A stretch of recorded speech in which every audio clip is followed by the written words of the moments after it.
Federation. Your Excellencies, ladies and gentlemen, the 38th Ordinary Session of the Assembly of Heads of States and Governments of the African Union holds significant importance as it will oversee the elections of the chairperson and the deputy chairperson of the African Union Commission. Over the past years, the African Union has made remarkable progress in conflict resolution, mediation and peacekeeping efforts, contributing to greater stability across the continent. Economic transformation has been further strengthened through the African Continental Free Trade Area and accession to the G20, contributing towards the implementation of Agenda 2063, the Africa we want. Excellencies, ladies and gentlemen, having said so, the program of today's opening ceremony will stand as follows. We will have a statement by His Excellency Dr. Abiy Ahmed, Prime Minister of the Federal Democratic Republic of Ethiopia, followed by a statement by His Excellency Musa Faki Mohammed, Chairperson of the African Union Commission, following which a statement by His Excellency Antonio Guterres, Secretary General of the United Nations. We shall then have a statement by His Excellency Mahmoud Abbas, President of the State of Palestine. Then His Excellency Mahmoud Sheikh Al-Ghazwani, President of the Islamic Republic of Mauritania and Chairperson of the African Union, will make his opening remarks. Immediately after that, we will call the Dean of African Ambassadors in Ethiopia to introduce the new Bureau, members of the African Union Assembly, following which we shall have the handover ceremony for the chairperson of the African Union. Then we will go to the launch of the African Union theme of the year, Justice for Africans and People of African Descent through Reparations. Without any further ado, I have the great honor and privilege to invite His Excellency Dr. Abiy Ahmed, Prime Minister of the Federal Democratic Republic of Ethiopia, to deliver his statement. Your Excellency, the floor is yours.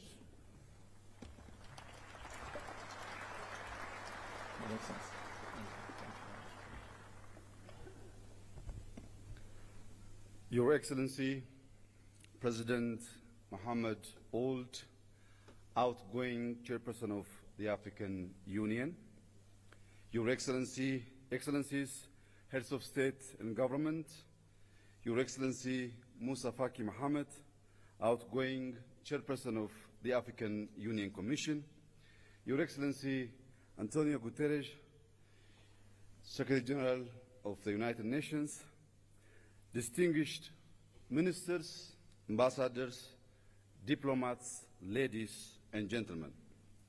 Welcome to Ethiopia, the cradle of Pan-Africanism and a proud champion of African unity and freedom. It is an honor to stand before you today as we reflect on the immense potential we hold, not just as individual nations, but as a united and dynamic continent.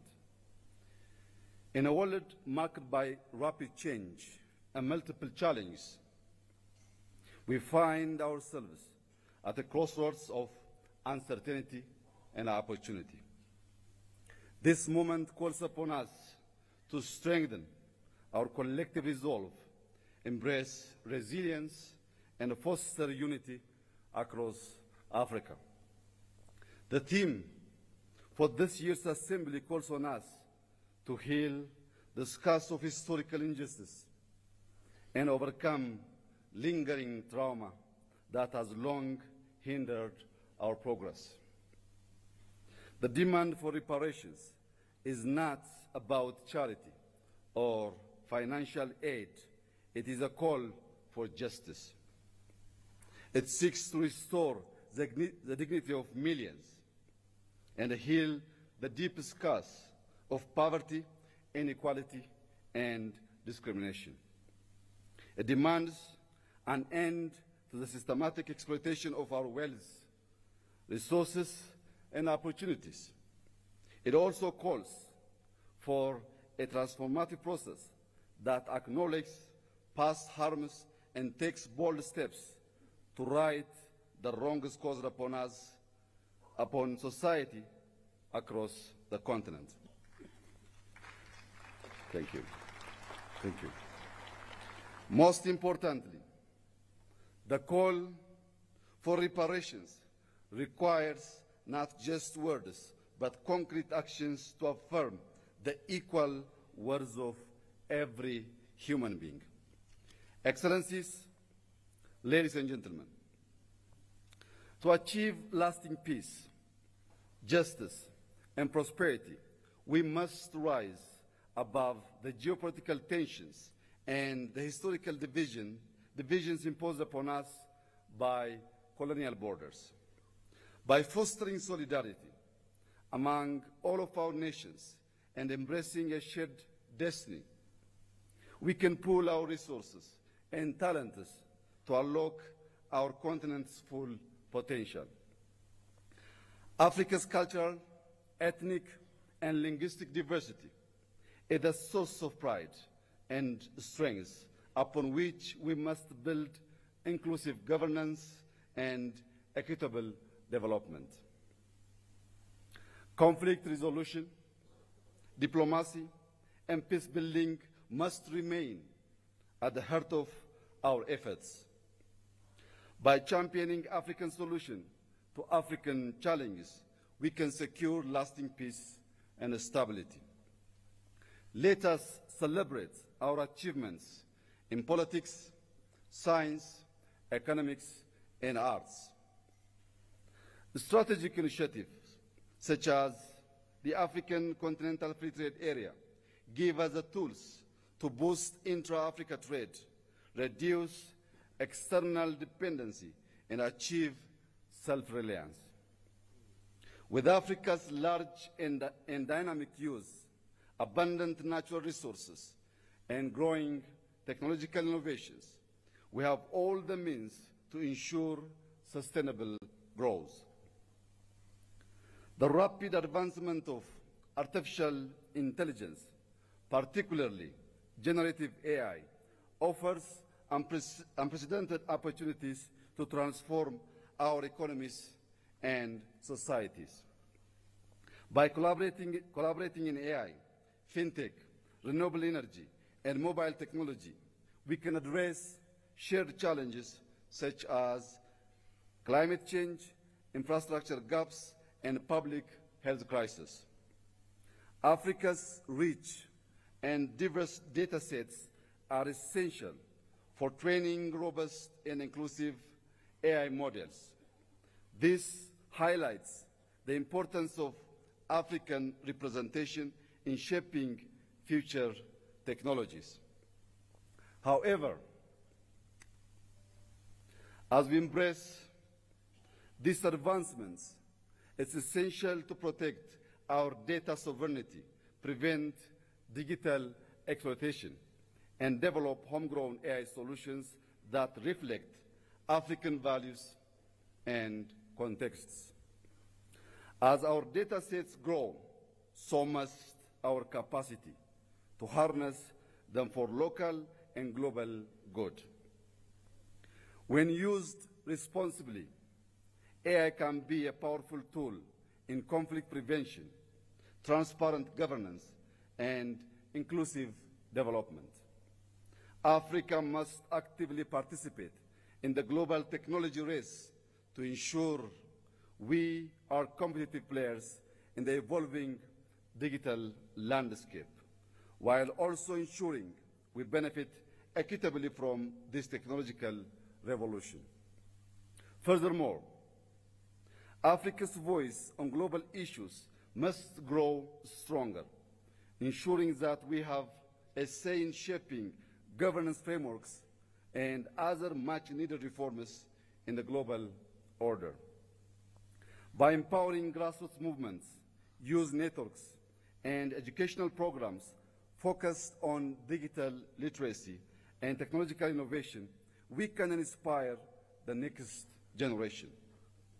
This will ensure Africa stands not just as a beneficiary of a global advancement, but as a key contributor in shaping the future of humanity. Excellencies, the opportunities before us are immense.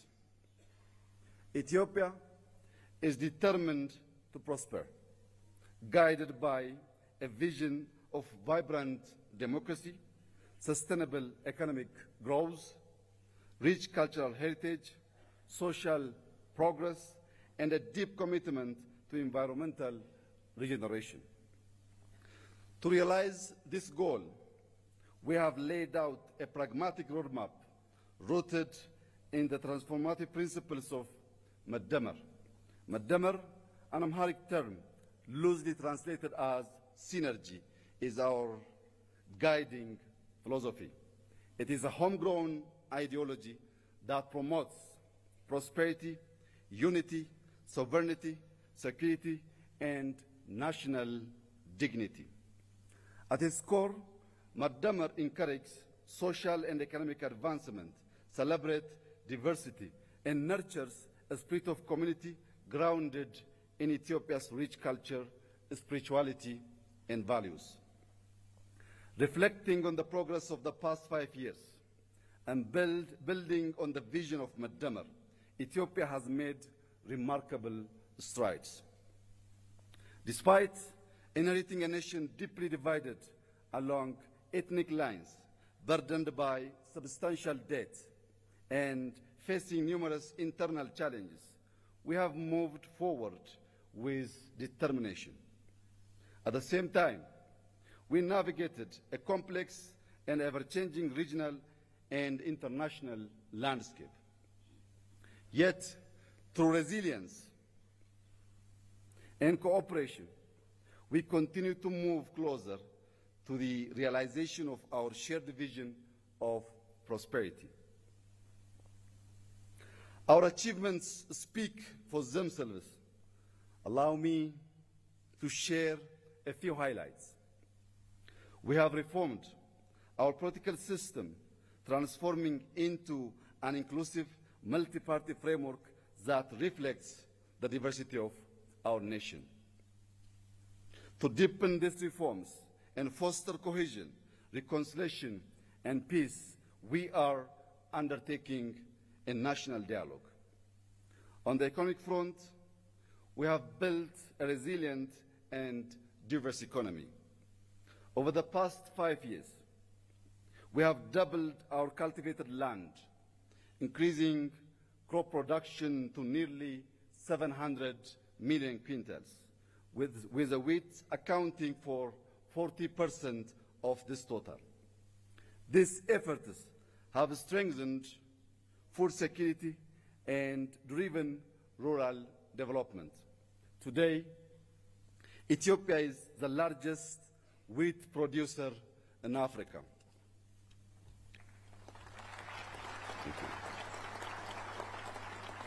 Thank you. Through collective efforts, we have reduced external debt by over 50%, double both GDP and GDP per capita, and tripled government revenue in 5 years, with an 8.1% growth reported in the most recent fiscal year. Across the country, our major cities are evolving into dynamic, culturally rich, and sustainable hubs.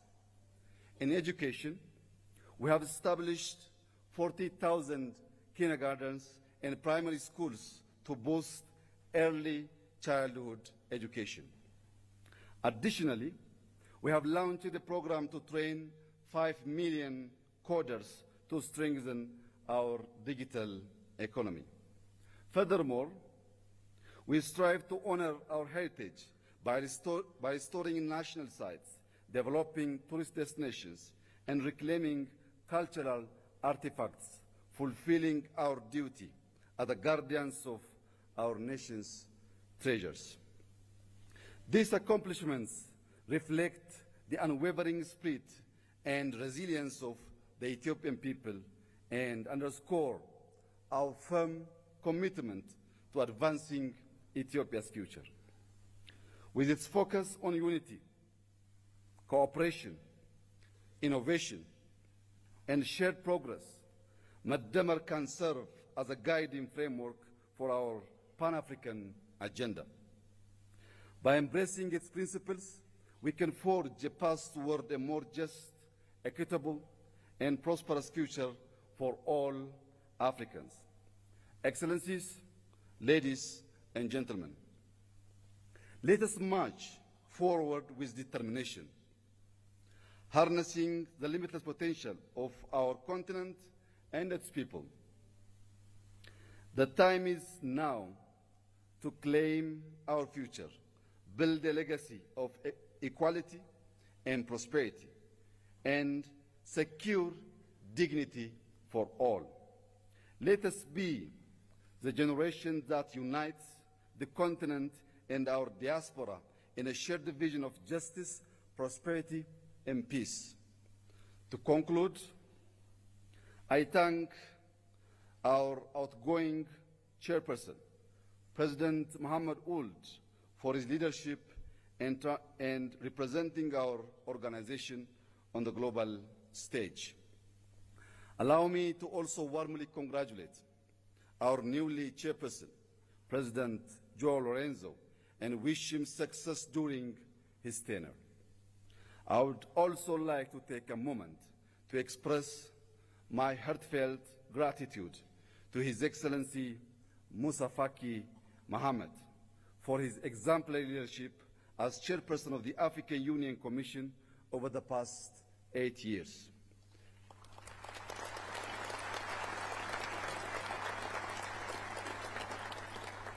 Throughout his tenure, His Excellency Moussa Faki has shown unwavering commitment to Africa's development, peace, and integration, significantly strengthening the African Union's role in addressing the continent's challenge. I also extend my sincere thanks to him for being a steadfast friend of Ethiopia, supporting us not only during our times of success, but also in our moments of difficulty. Thank you, my brother.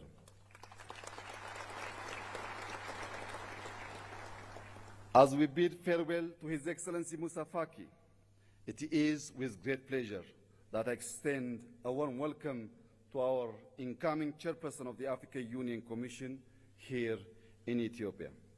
I am confident that under his leadership, we will continue to make great strides toward achieving our collective goals. I wish him every success during his mandate.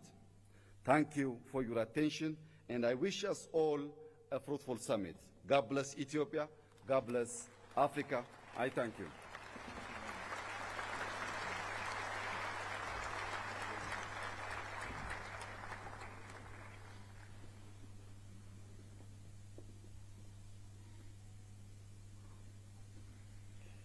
Thank you, Your Excellency, for your statement, and thank you for the generous hospitality extended to our Excellencies, heads of states and governments, as well as distinguished delegates. Thank you.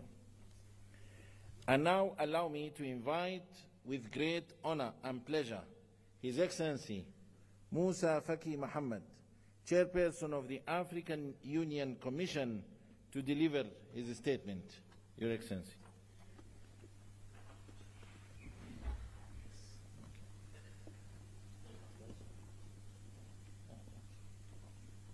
Excellences, Monsieur Mohammed Ould Cheikh Al-Ghazouani, Président de la République islamique de Mauritanie, Président en exercice de l'Union africaine,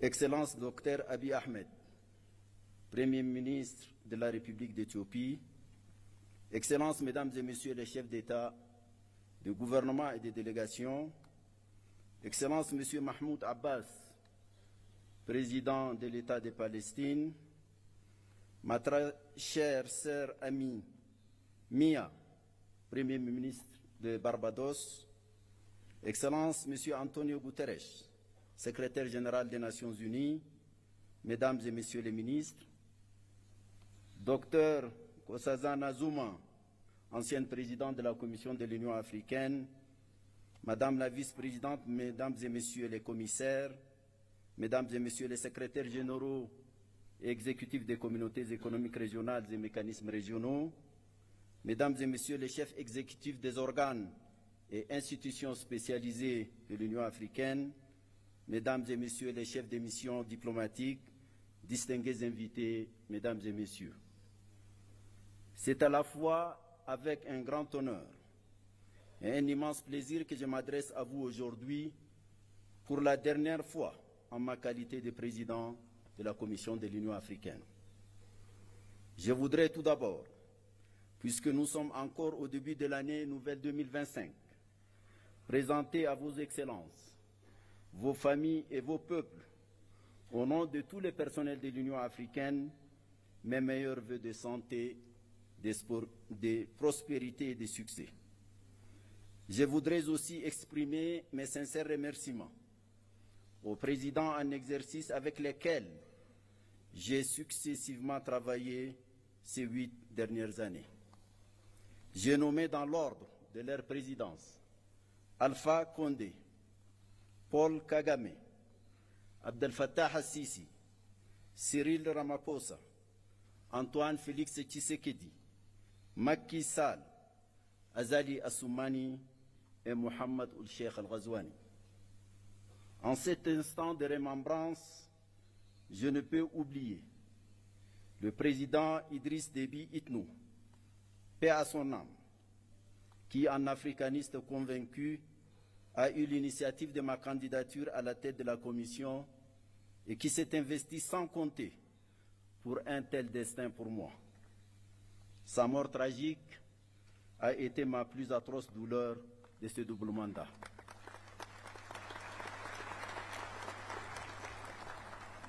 Excellences, Mesdames, Messieurs, 8 ans se sont écoulés depuis mon élection fin janvier 2017 comme président de la Commission de l'Union africaine. En ces moments chargés d'historicité, de signification et de symboles, je voudrais m'acquitter du devoir moral de vous présenter les grandes lignes du bilan de ce double mandat. Grâce à ces parcours, je me suis profondément imprégné à la fois de ce qui fait la grandeur et le rayonnement de notre continent, de notre organisation continentale, ainsi que des pesanteurs et limites diverses ayant entraîné le rythme de nos cadences. J'ai sillonné ce beau et fantastique continent. J'éprouve une profonde fierté d'avoir visité au moins une fois tous les 55 membres de notre Union. L'opportunité que m'offre ce moment est historique et unique. J'y tenterai de m'acquitter de la double obligation de rendre compte et de m'interroger sur quelques problématiques en ayant bien conscience qu'il ne faut absolument pas abuser de votre temps si précieux. Un rapport consolidé de notre bilan et un rapport annuel vous ont été distribués conformément à notre réglementation. Monsieur le Président, Excellences, Mesdames et Messieurs, les rapides et intenses bouleversements géopolitiques qui ont caractérisé le contexte international durant mes 2 mandats ont eu des manifestations à la fois violentes et déstabilisatrices. La subite dégradation de la situation sanitaire consécutive au déclenchement de la Covid-19 s'est accompagnée malheureusement d'importants chocs et de profondes turbulences économiques et diplomatiques. Pour l'Afrique, cela s'est traduit par une aggravation du poids de la dette, de la baisse des flux d'investissement publics et privés, de la violence et de la prégnance de certains conflits africains, de l'affaissement du panafricanisme et des chaînes de solidarité africaines, des manifestations d'obsolescence des institutions africaines, des appétits extérieurs en Afrique, des déficiences patentes en matière de gouvernance et de leadership en Afrique et même dans le monde, de la crise du multilatéralisme post-Seconde Guerre mondiale, etc., etc. La guerre russo-ukrainienne, enclenchée en février 2022, est venue noircir davantage ces tableaux, annonçant une recomposition géopolitique mondiale. Est née une ligne de fracture qui a suscité une forme de bipolarité qui, dans les imaginaires politiques, évoque la réalité pourtant théoriquement dépassée de la guerre froide. Des incertitudes profondes sur la soutenabilité de la paix et de la coopération internationale ont empoisonné les esprits, assombri les consciences et ont renforcé le pessimisme, les égoïsmes et le pragmatisme mercantile. Les conséquences de cette guerre ont profondément affecté l'Afrique, qui importait l'essentiel de sa consommation céréalière et ses intrants agricoles de ces deux pays, la Russie et l'Ukraine. Le spectre de l'insécurité alimentaire et sanitaire a plané sur bien de nos pays, dont un bon nombre continue de souffrir de leur fragilité structurelle. أصحاب الفخامة والمعالي السادة سيداتي وسادتي. وفي الشرق الأوسط فإن الشعب الفلسطيني الشقيق عانى ويعاني أبشع أنواع الظلم في التاريخ البشري. إن الحرب الفظيعة والجائرة التي دمرت كل شيء في فلسطين وخاصة في غزة، واستمرار حرمان هذا الشعب من حقوقه الأساسية في الاستقلال والسلام والوجود والحياة بكل بساطة، لا تشكل عارا جسيما لكل الإنسانية.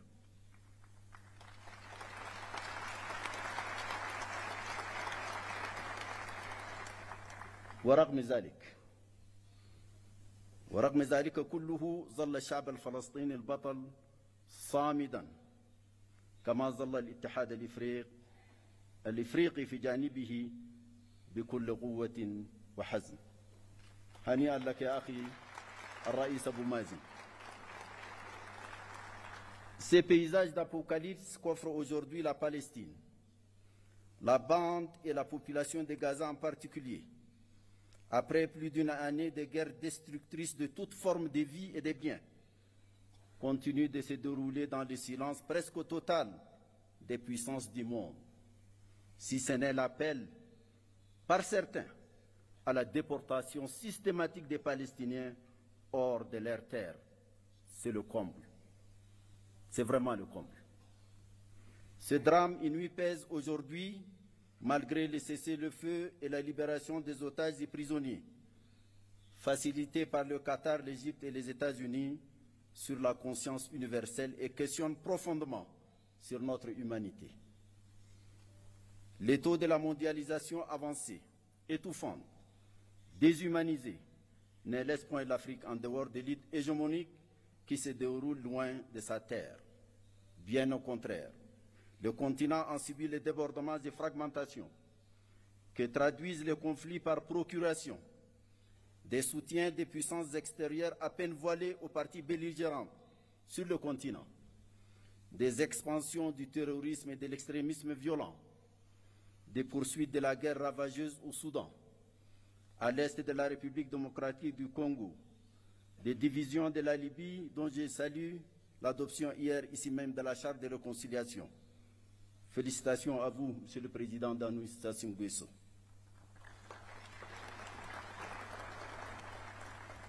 Les tensions de tous ordres au Sahel, au bassin du lac Tchad, au golfe de Guinée, au Mozambique, à la Corne de l'Afrique et dans la région des Grands Lacs sont un autre pan de ces chapelets embrasiers des crises africaines. Les flux de réfugiés politiques, économiques, environnementaux et autres personnes déplacées internes viennent accentuer la situation sécuritaire, alimentaire et sanitaire déjà fragile de nombreux États membres. C'est à ce contexte mondial et régional fortement dégradé que nous avons été confrontés au cours des 8 dernières années de développement de notre action. Excellences, Monsieur le Président, Mesdames et Messieurs, la réforme institutionnelle de notre Union entamée en 2017 ambitionner la création de conditions optimales pour garantir la poursuite efficiente des programmes inscrits dans notre boussole doctrinale stratégique, l'agenda 2063, aux fins d'une meilleure résistance aux défis ainsi identifiés. À ce titre, la reconfiguration du leadership de la Commission, un processus d'évaluation des performances du personnel, des rapports de collaboration plus étroits entre l'Union africaine et les communautés économiques régionales et mécanismes régionaux actés par un nouveau protocole, l'institutionnalisation d'un sommet de coordination dédié à l'intégration, la mise en place des groupes techniques R10 et F15 chargés de veiller à la qualité des ressources humaines recrutées et au respect des règles d'or de la gestion budgétaire, financière et comptable de l'Union ont été les points saillants de cette réforme. Une évaluation de la pertinence de tous les organes de l'Union, sans exception aucune, fera naître une nouvelle cartographie administrative et institutionnelle de l'Union. J'insiste ici, en particulier, sur 3 parmi ces organes. Le Parlement panafricain, le Conseil de paix et de sécurité et le Comité des représentants permanents.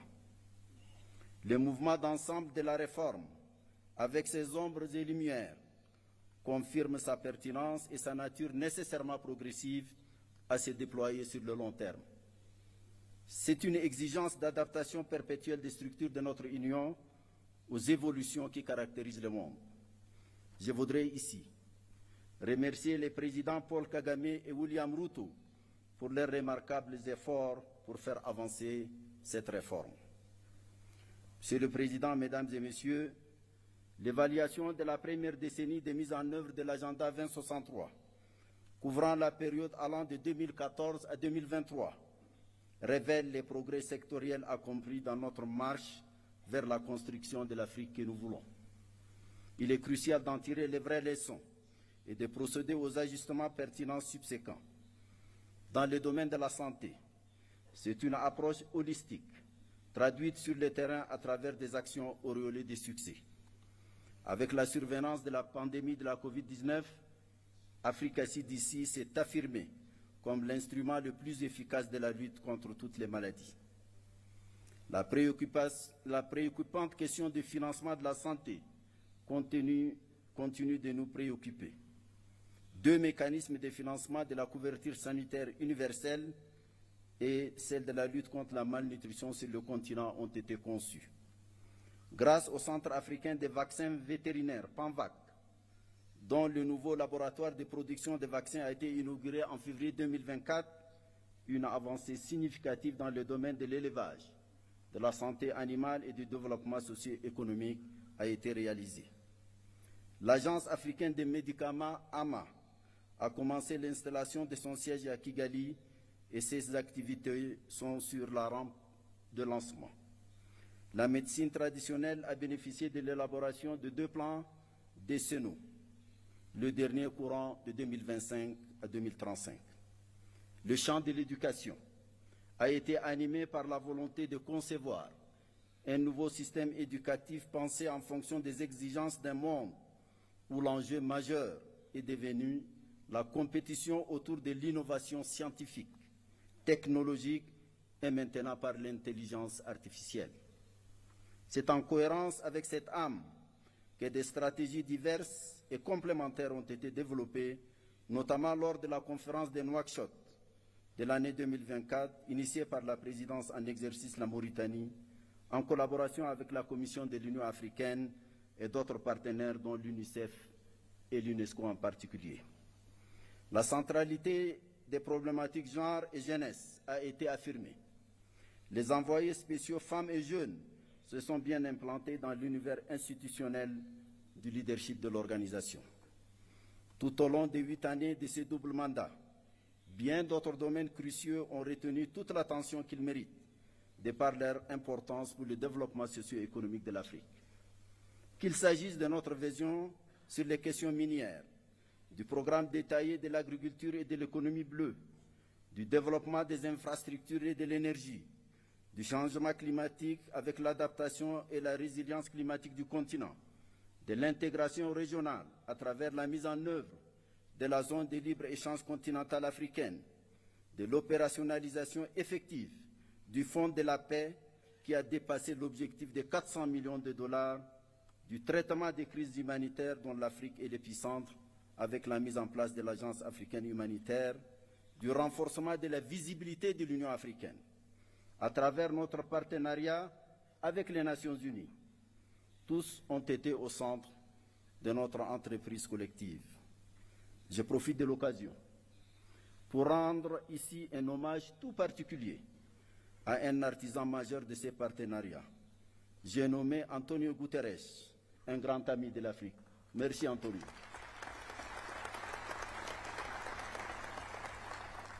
L'accession de l'Union africaine au G20 et les BRICS, dont plusieurs États africains sont membres, est venue couronner cette visibilité. Sur toutes ces questions, les structures spécialisées de l'Union africaine et les États membres ont mené des réflexions approfondies et tracé des perspectives claires pour certaines et rendu concrètes bien d'autres.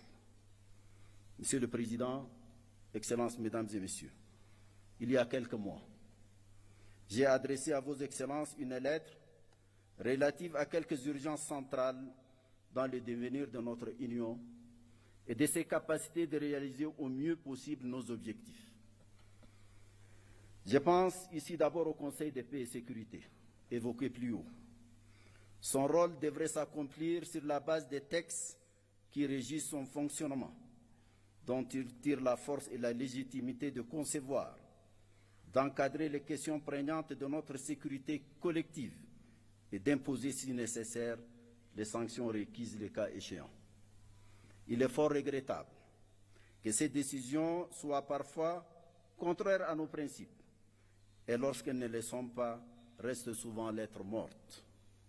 Les décisions de cet organe continental central ne sauraient être considérées avec désinvolture et négligence par les États membres, ni par une conception et des pratiques biaisées des communautés économiques régionales au nom du principe galvaudé d'une subsidiarité interprétée de façon intéressée et partisane. L'évocation du CPS renvoie à la question des changements non constitutionnels du gouvernement. À cet égard, j'ai mentionné dans la dite lettre que nous n'avons plus désormais que deux options. Soit abandonner les principes qui régissent actuellement cette problématique, soit les appliquer sérieusement, quitte à les réviser et les adapter à nos besoins et réalités nouvelles. Nous ne pouvons, pour notre crédibilité, continuer à ressasser telle une litanie ces principes tout en les piétinant ou acceptant leur flagrante et constante violation. Il n'y a rien de plus corrosif de notre crédibilité qu'une telle attitude qui a conduit ces derniers temps à une véritable défiance vis-à-vis des règles et principes et fragiliser l'intégration dans une partie du continent. J'ai mentionné également le marasme persistant et paralysant de notre insupportable division en matière de représentation en relation avec nos partenariats dits stratégiques. J'appelais ici encore à choisir l'une des deux options qui s'y présentent pour nous et dont j'ai présenté clairement les termes dans ma lettre. J'avais également mentionné la question récurrente du financement de l'organisation, laquelle paradoxalement contraste avec les tendances continues de multiplication des organes sans souci de leur financement. Une organisation indépendante et gardienne de notre liberté et de notre souveraineté ne saurait se construire par le financement d'autrui.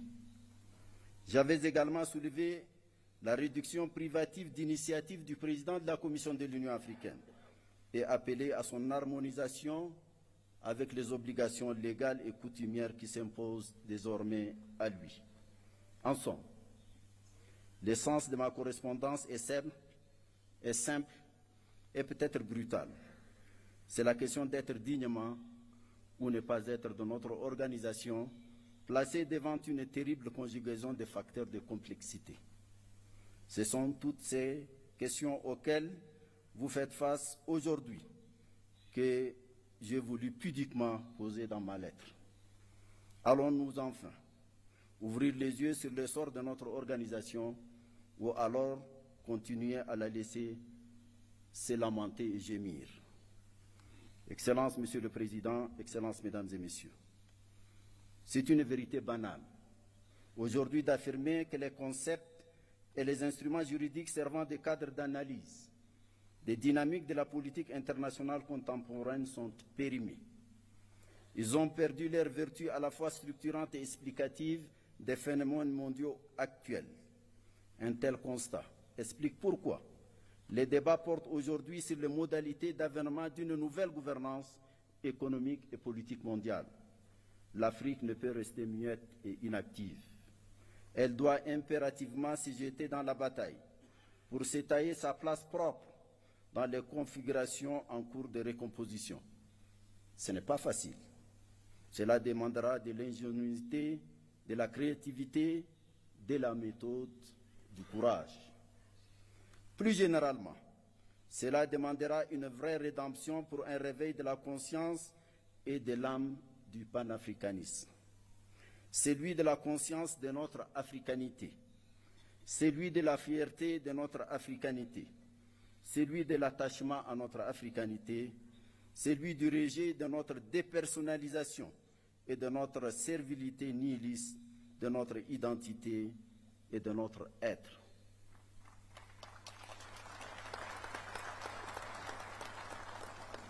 C'est à quoi nous appelle la jeunesse africaine. Celle-ci, majoritaire dans tous nos États, est de plus en plus exigeante. Sa voix résonne de plus en plus fort grâce aux nouvelles formes de communication qui amplifient toutes les expressions. Cette jeunesse africaine nous interpelle et nous fait constamment un procès en déphasage de ses aspirations, qui sont celles d'une Afrique ouverte sur elle-même et unie, souveraine dans ses politiques et choix, debout et solidaire. Cette solidarité a toujours été notre planche de salut dans notre combat contre le colonialisme et l'apartheid et le parachèvement de notre indépendance. Nous venons de nous incliner sur la mémoire d'un de ces grands combattants, Sam Nujoma. Ça doit nous rappeler quelque chose, mesdames et messieurs. La foi dans notre solidarité panafricaine a galvanisé nos consciences, nos volontés et nos intelligences pour nous conduire vers un destin commun plus prometteur. Il n'y a pas de nouvelle voie de notre futur que d'écouter et de donner corps aux aspirations de notre jeunesse, nos concitoyens et notre diaspora. Monsieur le Président, Mesdames et Messieurs, je quitte définitivement mes fonctions dans quelques jours.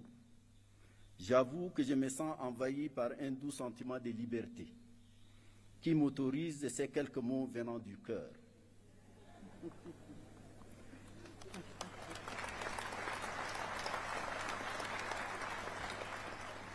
Le premier est un mot de profonde gratitude à vos excellences pour la confiance que vous m'avez accordée en m'élisant pour 2 mandats successifs, président de la Commission de l'Union africaine. Soyez assurés que j'ai mesuré et je mesure toujours toutes les dimensions de cette confiance et du lourd poids de la gratitude et la reconnaissance subséquente. Le deuxième mot porte sur l'autre et moi. Dans cet autre, je pense d'abord à nos partenaires, surtout ceux qui nous ont offert une amitié sincère et une coopération mutuellement avantageuse. Je voudrais les remercier tous et leur exprimer notre gratitude. Je pense ensuite à vous ici présents, ainsi qu'à ceux qui nous ont quittés pour différentes raisons. Nous avons réalisé de bonnes et grandes choses, et surtout avons, autant que faire se peut, respecter une certaine éthique et une ligne de conduite que nous croyons conforme à nos principes et objectifs. Veuillez accepter toute ma reconnaissance. Les membres de la Commission de l'Union africaine, d'autres hommes et femmes ensuite, y ont travaillé, souvent dans l'ombre, avec assiduité, dévouement, discipline et talent. Je voudrais leur rendre l'hommage qu'ils méritent.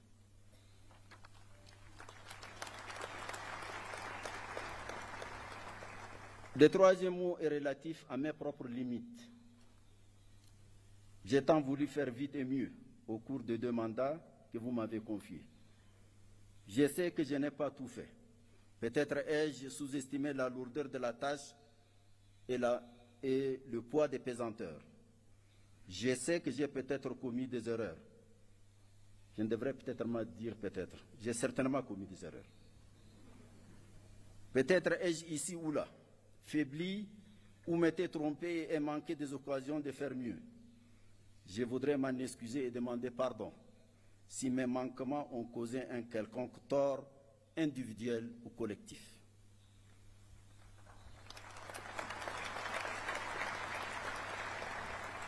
Le 4e mot est relatif à mon sentiment de l'instant. Je suis heureux de reprendre ma liberté. Mais je sais que j'aurai aussi la nostalgie des lieux, des femmes et des hommes que j'y ai connus, du peuple éthiopien à la civilisation millénaire. À vous, mon cher Dr Abiy Ahmed, Betam Amesegnalem.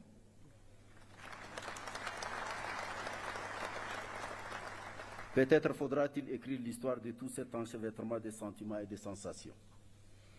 Enfin, mon 5e mot est celui de mon serment, de continuer à servir, de penser à l'Afrique, à servir l'Afrique, à rêver pour elle, pour sa jeunesse à laquelle nous n'avons pas fait suffisamment et à laquelle nous devons faire beaucoup, car après tout, c'est elle qui compte aujourd'hui et davantage demain. Un mot de la fin à vous, Monsieur le Président et cher frère Mohamed Cheikh Al-Ghazouani, pour vous dire combien j'ai apprécié votre proximité tout au long de votre mandat. Vous avez été un maître de sagesse, de civisme et de hauteur, inspirant à tous égards.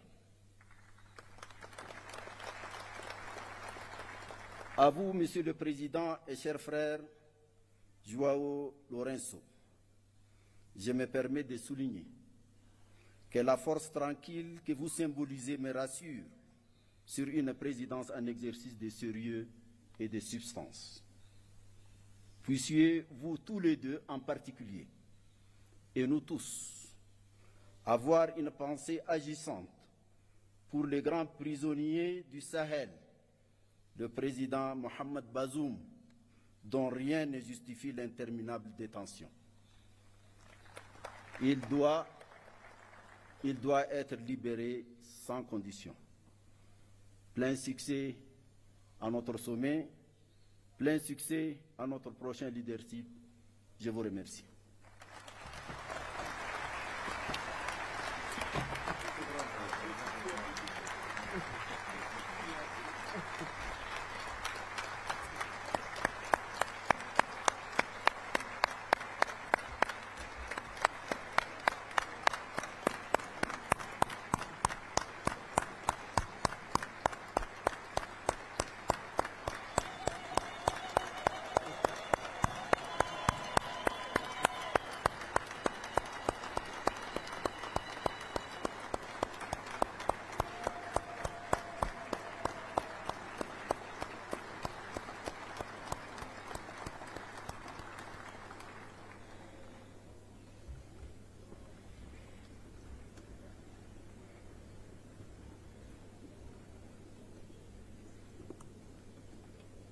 Thank you, Your Excellency. Thank you for your statement.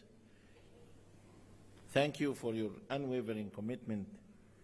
Thank you for dedication towards Africa's peace, development, and unity. Thank you very much. I will now have the honor to invite His Excellency Antonio Guterres, Secretary General of the United Nations, to deliver his statement. Your Excellency.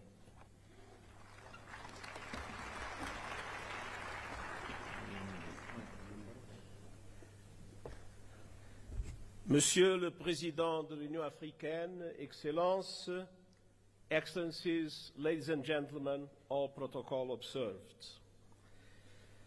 President Mohamed Ould Ghazouani, thank you for your leadership in the outstanding exercise of your mandate. Presidente João Lourenço, parabéns e aguardo com expectativa a oportunidade de trabalhar consigo como novo Presidente da União Africana. I also want to give a very special expression of gratitude to the Chairperson of the African Union Commission, Moussa Faki, for his 8 years of strong and permanent commitment to multilateralism and impeccable cooperation with the United Nations. Cher Moussa,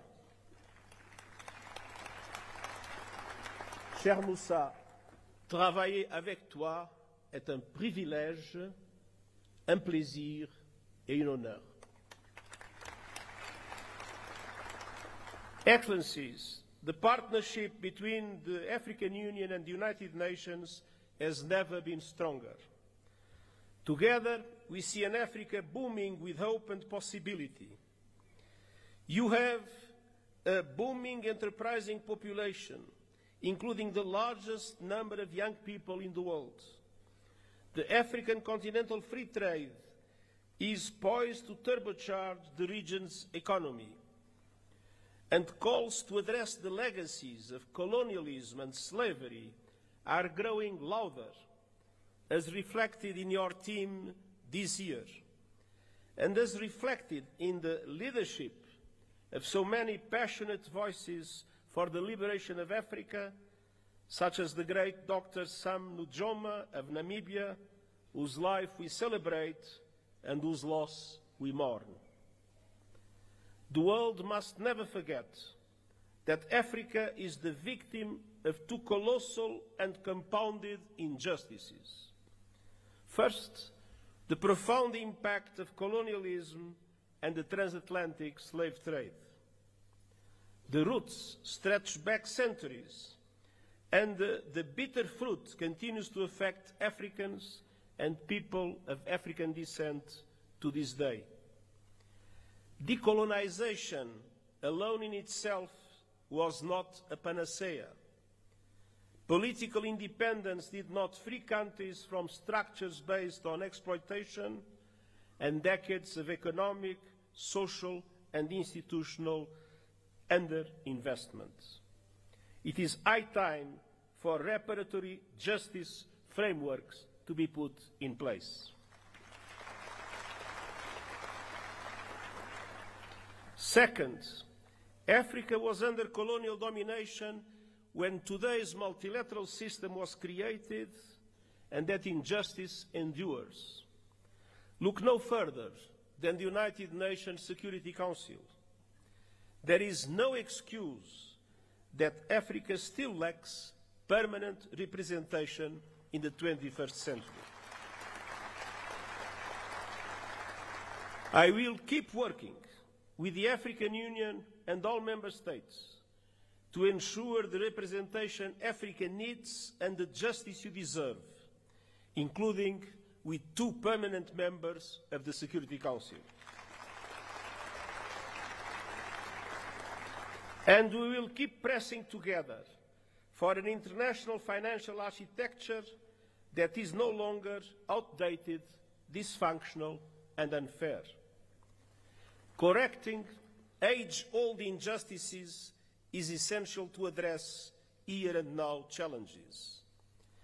And the good news is that we have many of the solutions we need. Last year, you helped drive that effort at the United Nations with the Pact for the Future. And I thank Africa for its support that was vital to approve the Pact.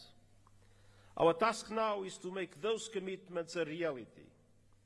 South Africa's G20 chairmanship could not come at a better time. Let me point to 4 areas for action. First, we must push for peace, security, and alleviating appalling levels of human suffering. Sudan is being torn apart before our eyes and is now home to the world's largest displacement crisis and famine. As we near the holy months of Ramadan, it is time for an immediate cessation of hostilities. And the international community must come together to stop the flow of weapons and the backrolling of the bankrolling of bloodshed.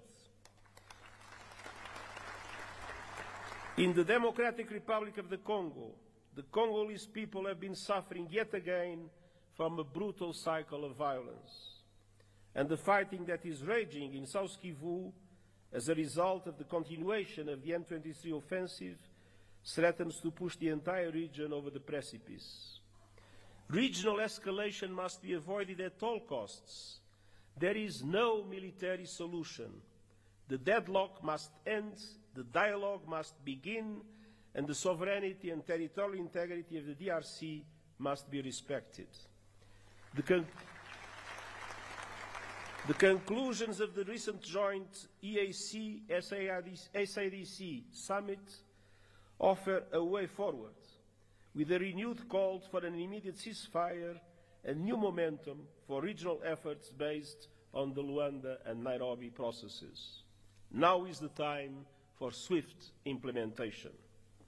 And you can count on the continued support of the United Nations, including MONUSCO. In the Sahel, the clear and present threat of terrorism is undermining peace, security, and sustainable development. And in Somalia, we are urging predictable funding for the African Union support and stabilization mission, and I hope that our voice will be heard by the Security Council. And as we gather here in Africa, I know all our minds are also very much on Gaza. A resumption of hostilities must be avoided at all costs. The Palestinian people have suffered too much. I welcome efforts by the parties to abide by the ceasefire agreement and urge action for a permanent ceasefire and the release of all hostages. Peace is possible in the Middle East, and that starts with tangible, irreversible, and permanent progress towards the two-state solution, Israel and Palestine, living side by side in peace and security. Excellencies, on all fronts, we stand shoulder to shoulder with the African Union to advance security, stability, human rights, and rule of law. Excellencies, second, we must keep working together to deliver the AU 2063 agenda and the 2030 agenda for sustainable development and drive action on finance. African countries pay up to 8 times more to borrow than developed countries, and 20 are in or at risk of debt distress. The Pact for the Future supports an international financial architecture reform to reflect today's economy, ensuring fair representation and urging effective action on debt relief. And I will stand with Africa as a matter of justice and to right the historic wrongs. Excellencies, third, the climate crisis. Climate disasters are tearing across Africa, destroying lives, upending livelihoods, devastating economies, and inflaming conflict. At the same time, the renewables revolution is unstoppable, and Africa is poised to become a global clean energy powerhouse.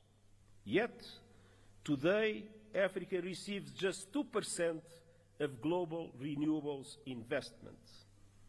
Realizing Africa's potential requires access to affordable finance, including by implementing the COP29 finance decision fully and on time, and supporting development of a roadmap to realize $1.3 trillion a year. Excellencies, Africa has contributed little to the climate crisis, yet is paying the price with record droughts, floods, and heat. Climate justice requires a massive investment in adaptation, with the international community bearing an enormous responsibility. Developed countries must double adaptation finance, and countries must significantly boost the loss and damage funds. Allow me a note. When the loss and damage fund was created, the pledging conference that took place has allowed for an amount that is equivalent at the highest contract for a basketball player in the United States. It is absolutely necessary to make the Loss and Damage Fund an effective instrument to support developing countries in adaptation. And we also need justice when it comes to your abundant critical minerals. Too often, your countries are plundered, bound to the bottom of value chains as others grow rich on your resources. The work of the United Nations Panel on Critical Energy Transition Minerals is designed to help embed justice, sustainability, and human rights across the value chain. Africa's minerals must benefit Africa's people.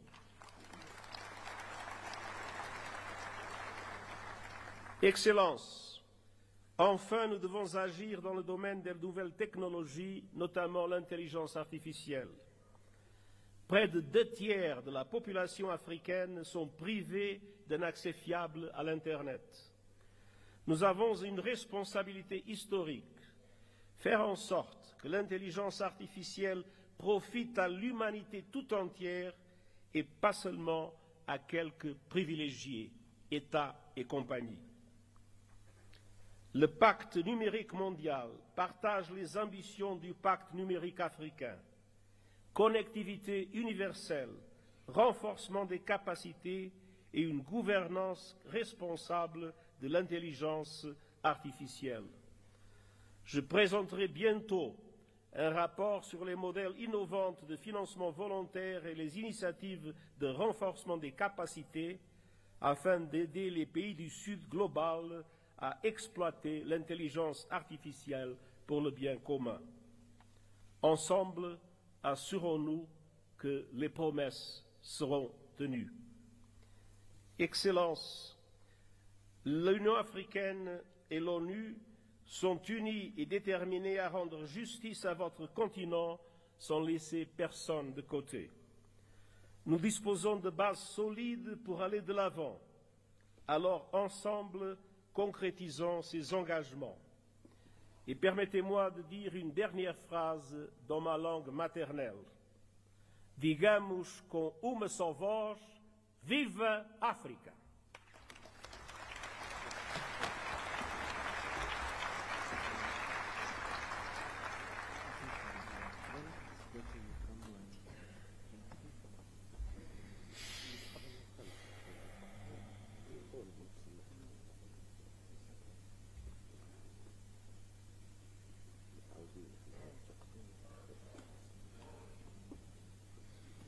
Thank you, Your Excellency, for your statement. We highly appreciate your leadership in strengthening the African Union-United Nations partnership. Thank you. السيدات والسادة أصحاب الفخامة والمعالي، يسعدني ويشرفني أن أرحب اليوم بفخامة السيد الرئيس محمود عباس أبو مازن رئيس دولة فلسطين، فلتتفضلوا مشكورين بإلقاء كلمتكم.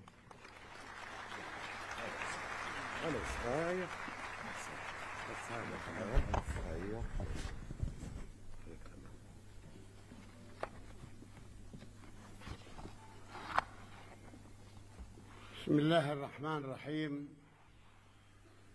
فخامة الرئيس محمد ولد الغزواني رئيس جمهورية موريتانيا، رئيس القمة الإفريقية، دولة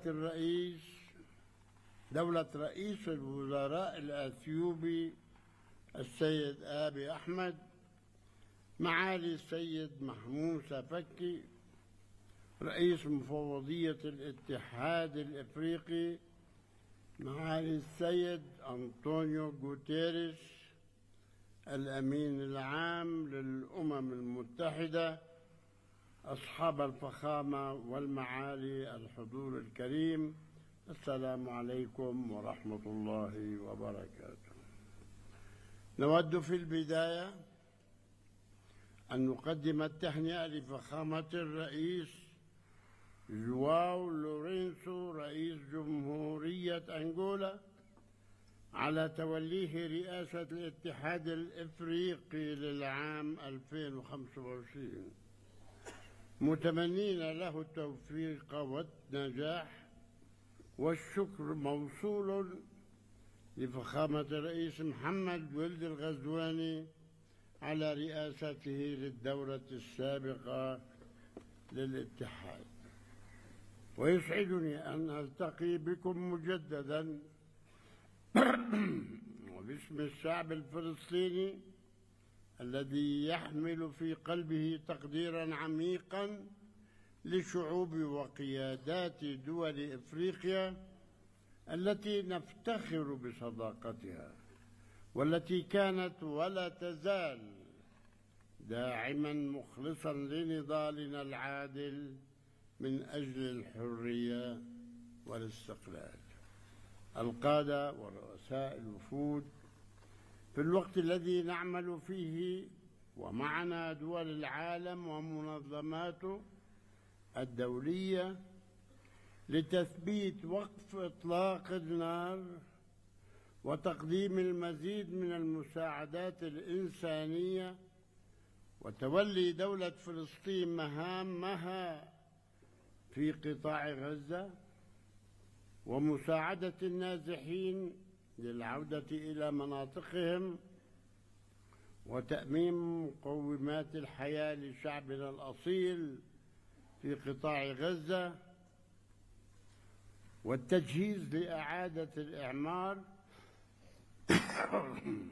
تخرج علينا دعوات لانتزاع شعبنا من أرضه وتهجيره والمساس بسيادة دول أخرى، دعوات هدفها إلهاء العالم عن جرائم الحرب والإبادة الجماعية والتدمير في غزة وجرائم الاستيطان والمستوطنين وسرقة الأرض الفلسطينية ومحاولات ضمها والاعتداء على المقدسات في الضفة والقدس والتي تقوم بها قوات الاحتلال وعصابات المستوطنين الإرهابيين بهدف تقويض حل الدولتين وإضعاف السلطة الوطنية الفلسطينية.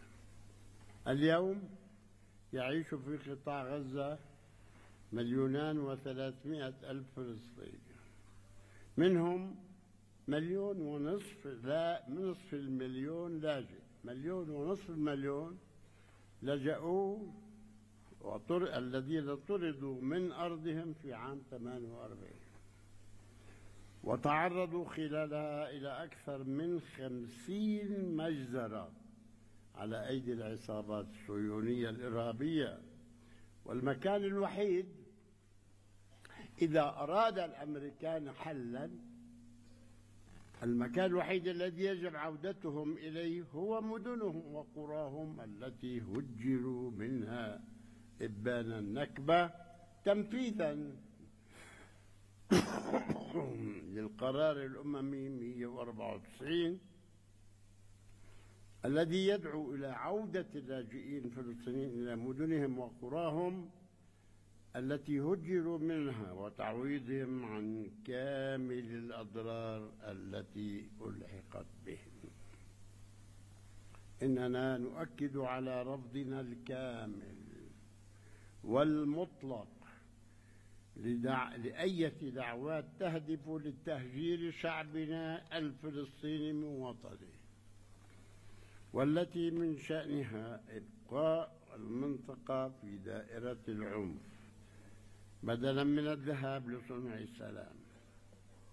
وسيكون واهما من يعتقد أنه بإمكانه فرض صفقة قرن جديدة التي أطلقت قبل سنوات أو تهجير شعبنا والاستيلاء على أي شبر من أرضنا. ونقدر في هذا الصدد مواقف كل الدول التي رفضت دعوات تهجير شعبنا من وطنه ووقفت إلى جانب حقه في أرضه،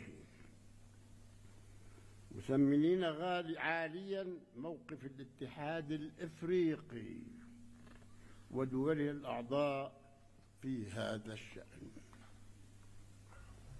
إن هذه الممارسات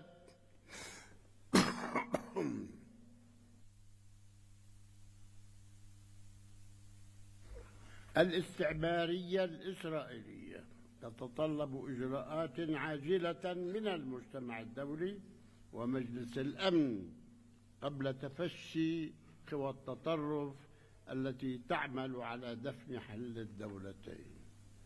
القادة ورؤساء الوفود، إن قضيتنا الفلسطينية هي قضية عدل لشعب يسعى للحرية والاستقلال، وإن التزامنا بالشرعية الدولية والاتفاقات الموقعة بما فيها تنفيذ الرؤية المبنية على حل الدولتين يقضي بإنهاء الاحتلال الإسرائيلي الذي يسيطر بالقوة العسكرية على أرض دولة فلسطين بعاصمتها القدس الشرقية على خطوط العام 67. هذا ما قررته الشرعية الدولية وقرار مجلس الأمن 242 و338 وتنفيذ مبادرة السلام العربية لتعيش جميع شعوب المنطقة في أمن وسلام وحسن جوار، وهو الأمر الذي يأتي تنفيذا للرأي الاستشاري لمحكمة العدل الدولية الذي نص على عدم قانونية الاحتلال وضرورة إنهائه، وحدد الوقت في خلال 12 شهرا.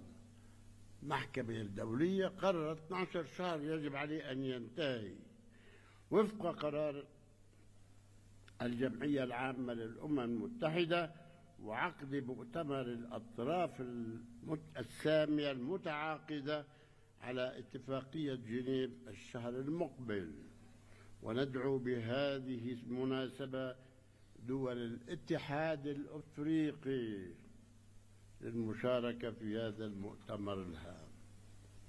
القادة ورؤساء الوفود، إن تحقيق الأمن والاستقرار الدوليين يتطلب من الجميع المشاركة الفاعلة في التحالف العالمي لتنفيذ حل الدولتين ودعم المؤتمر الدولي للسلام المقرر عقده في الأمم المتحدة في منتصف يونيو القادم برئاسة مشتركة للمملكة العربية السعودية وفرنسا، والذي يشكل فرصة لحشد الطاقات الدولية للاعتراف الدولي بدولة فلسطين والحصول على العضوية الكاملة في الأمم المتحدة. لم نحصل على العضوية الكاملة بسبب قرارات الفيتو الأمريكية، نحن مراقبون في الأمم المتحدة،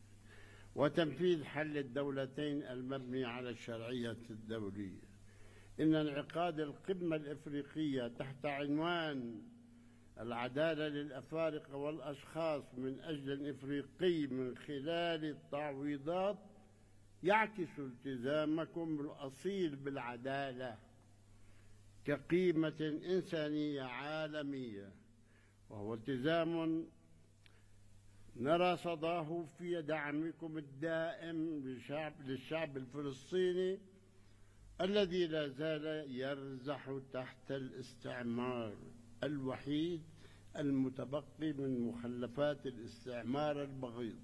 نحن وحدنا في كل العالم، وحدنا لازلنا تحت الاحتلال الذي عاشته شعوبكم. أنتم وقعتم والحمد لله تحررتم وتحررتم منه.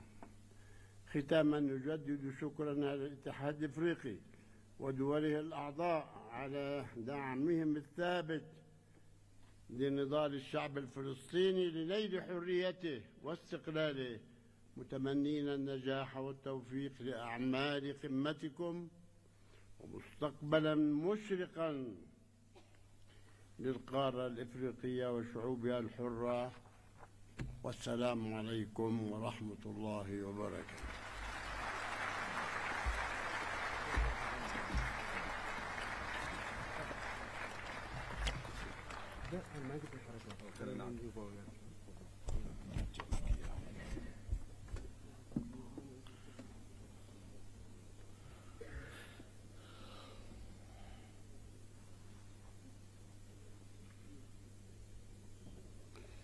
شكرا فخامة رئيس دولة فلسطين أبو مازن على خطابكم الضافي. إن مشاركتكم اليوم فخامة الرئيس تؤكد من جديد مناصرة ودعم الاتحاد الإفريقي للقضية الفلسطينية بكل قوة وعزم. I now have the honor to invite His Excellency Mohammed Ould Sheikh Al-Ghazwani, President of the Islamic Republic of Mauritania and Chairperson of the African Union, to deliver his opening remarks. Excellency.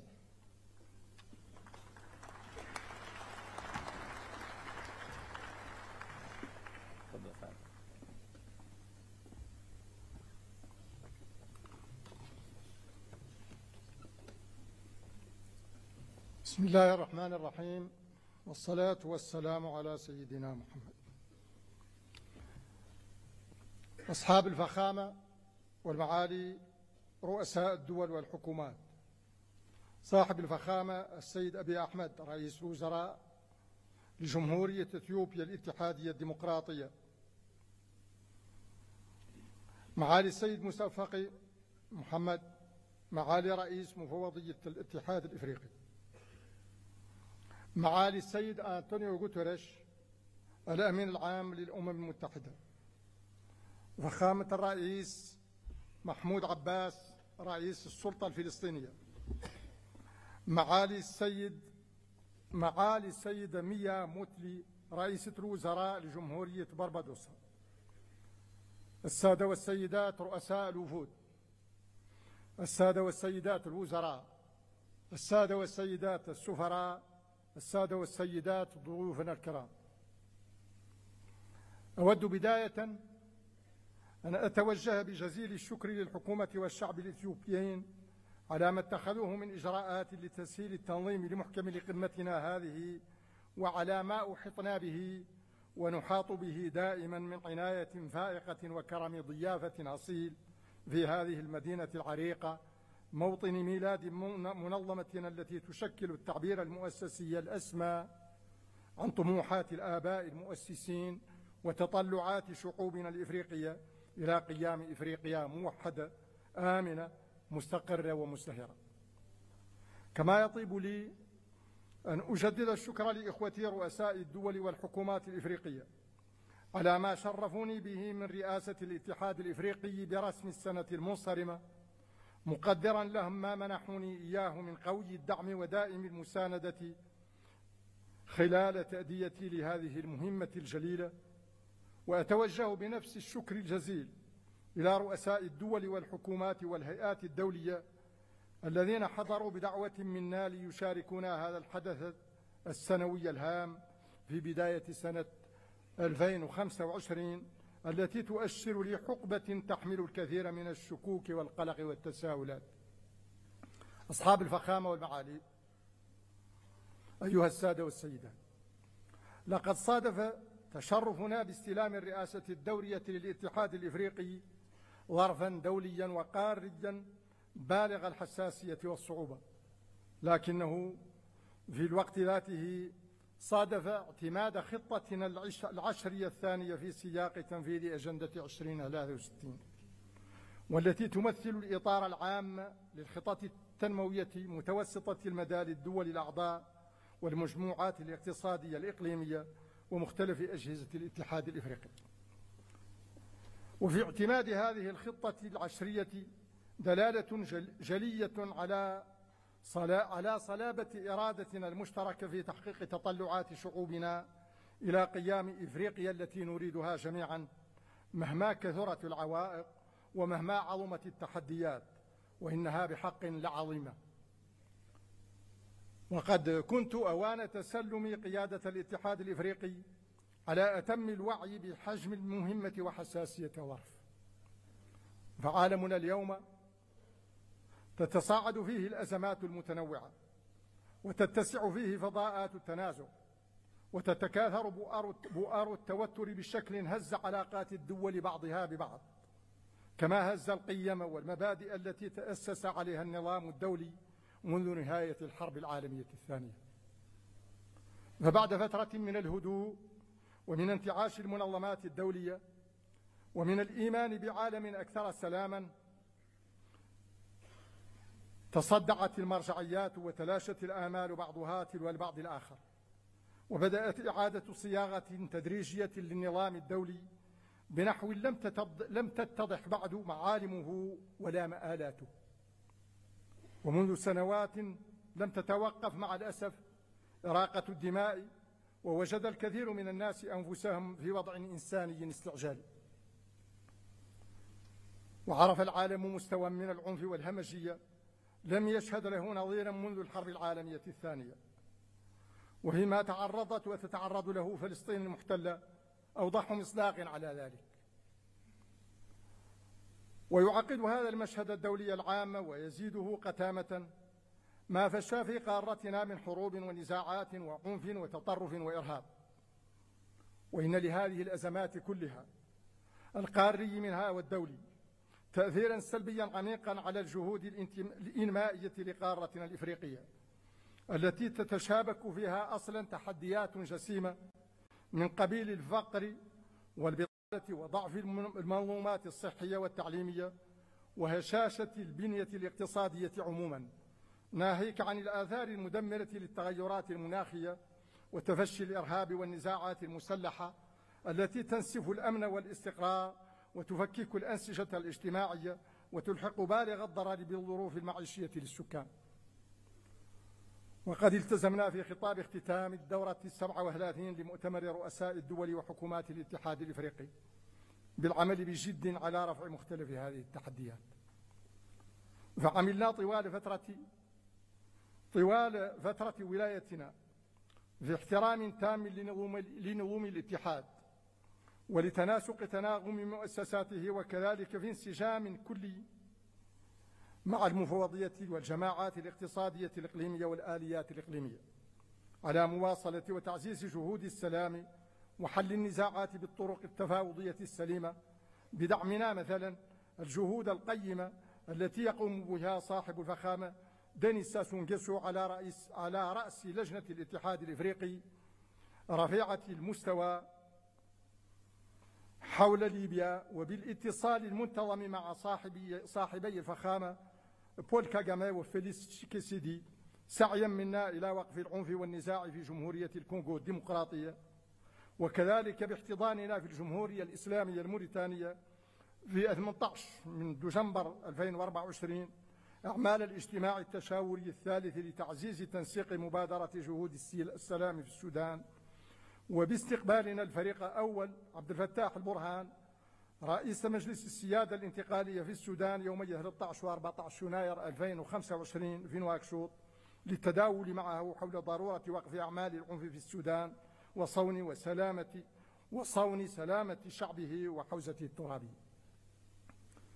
وعلى الرغم من جهود الاتحاد والمجموعات الإقليمية وآحاد الدول الأعضاء، لا يزال قيام السلام الشامل والمستديم بقارتنا هدفا ينتظر التحقق.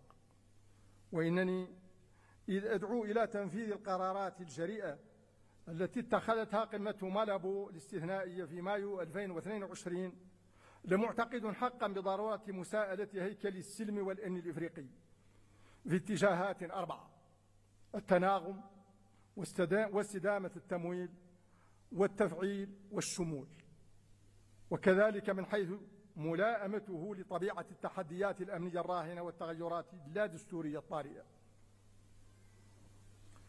فمن شأن ذلك أن يتيح لنا فرصة استكشاف أساليب أكثر نجاعة في مواجهة تحدي السلام والأمن والاستقرار بإيجاد الآليات المناسبة التي تمكن من الحل السلمي للنزاعات، وهو ما يشكل في الوقت ذاته واجبا أخلاقيا ومسؤولية جماعية. ونحن في هذا السياق بحاجة لجهود كل منا وجهودنا مجتمعين في هبة عامة ضمن جهد جماعي منسق وشامل لرفع هذا التحدي.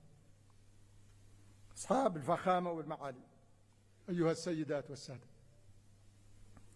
لقد أولينا بالغ العناية للأجندة التنموية طوال مأموريتنا بسعينا المستمر لحشد المزيد من التمويلات لتلبية الحاجات التنموية القارية المتعاظمة، وذلك من خلال تنظيمنا أو مشاركتنا في العديد من القمم.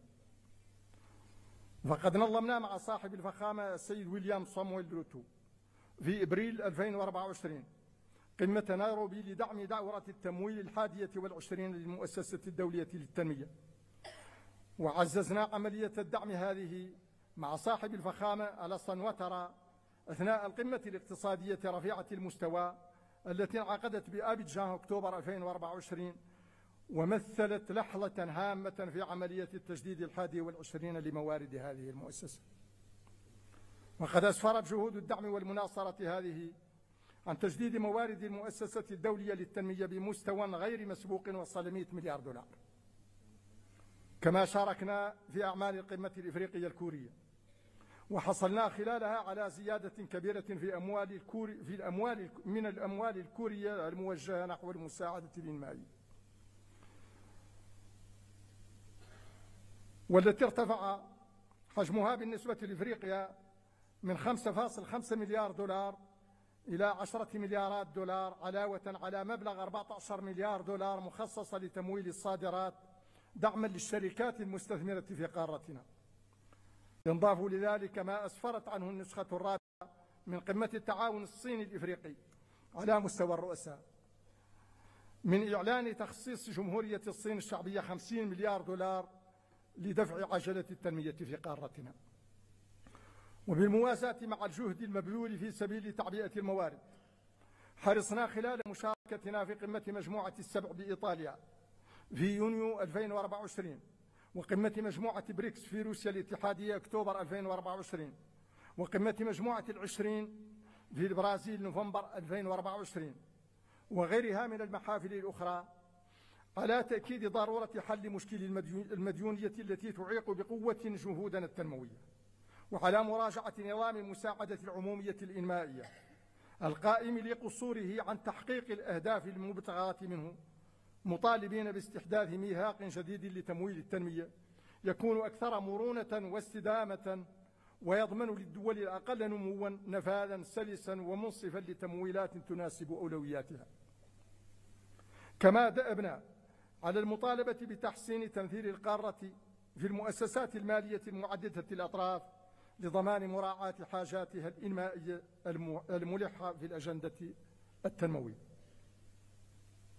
في الأجندة الدولية.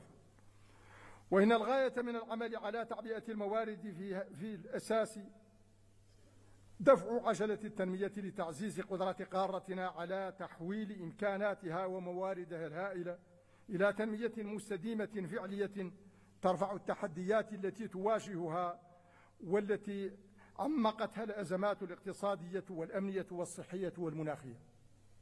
وفي هذا السياق، وعملا بما تقرر من اتخاذ بناء أنظمة تعليمية مرنة لزيادة الوصول إلى التعليم الشامل والمستمر والجيد الملائم في إفريقيا، شعارا للقمة برسم السنة المنصرمة، نظمنا في الجمهورية الإسلامية الموريتانية وبالتعاون مع لجنة الاتحاد الإفريقي مؤتمرا قاريا حول التهذيب والشباب وقابلية التشغيل في ديسمبر الماضي بنواكشوط. وكان الهدف من دمج التعليم والشباب وقابلية التشغيل في إشكالية واحدة، التركيز على فئة تشكل ثلثي سكان القارة، فئة الشباب المعرضة لمخاطر البطالة والعنف والتطرف والانحراف وللهجرة غير النظامية، كمال هجرة الأدمغة. وإنني لأدعو القمة لاعتماد إعلان نواكشوط بما يرسمه من آفاق لتعليم يكون دعامة تنموية مستدامة ورافدا قويا للأمن والاستقرار وخلق فرص العمل الملائمة تقليصا لدوائر البطالة والفقر والهشاشة. وكما يحتاج الشباب الإفريقي إلى نظام تعليمي وتكويني فعال، فإنه يحتاج كذلك مثل كل مواطن إفريقي عموما إلى منظومات صحية تؤمن نفاذا شاملا لخدمات صحية جيدة وتكون قادرة على الصمود في وجه الحوائج والصدمات الصحية الطارئة كالتي شهدتها القارة مؤخرا مثل جدري القردة وماربورغ والكوليرا. وأود في هذا المقام التنويه بالإدارة الاستباقية التي واجه بها المركز الإفريقي لمكافحة الأمراض والوقاية منها في إفريقيا ما استجد مؤخرا من صدمات صحية مفاجئة، مهنئا الدكتور جان كاسيا وفريقه على العمل الرائع الذين يقومون به في هذا الإطار. وسأتشرف اليوم أمامكم بتقديم تقرير مفصل بهذا الخصوص بحول الله وقوته.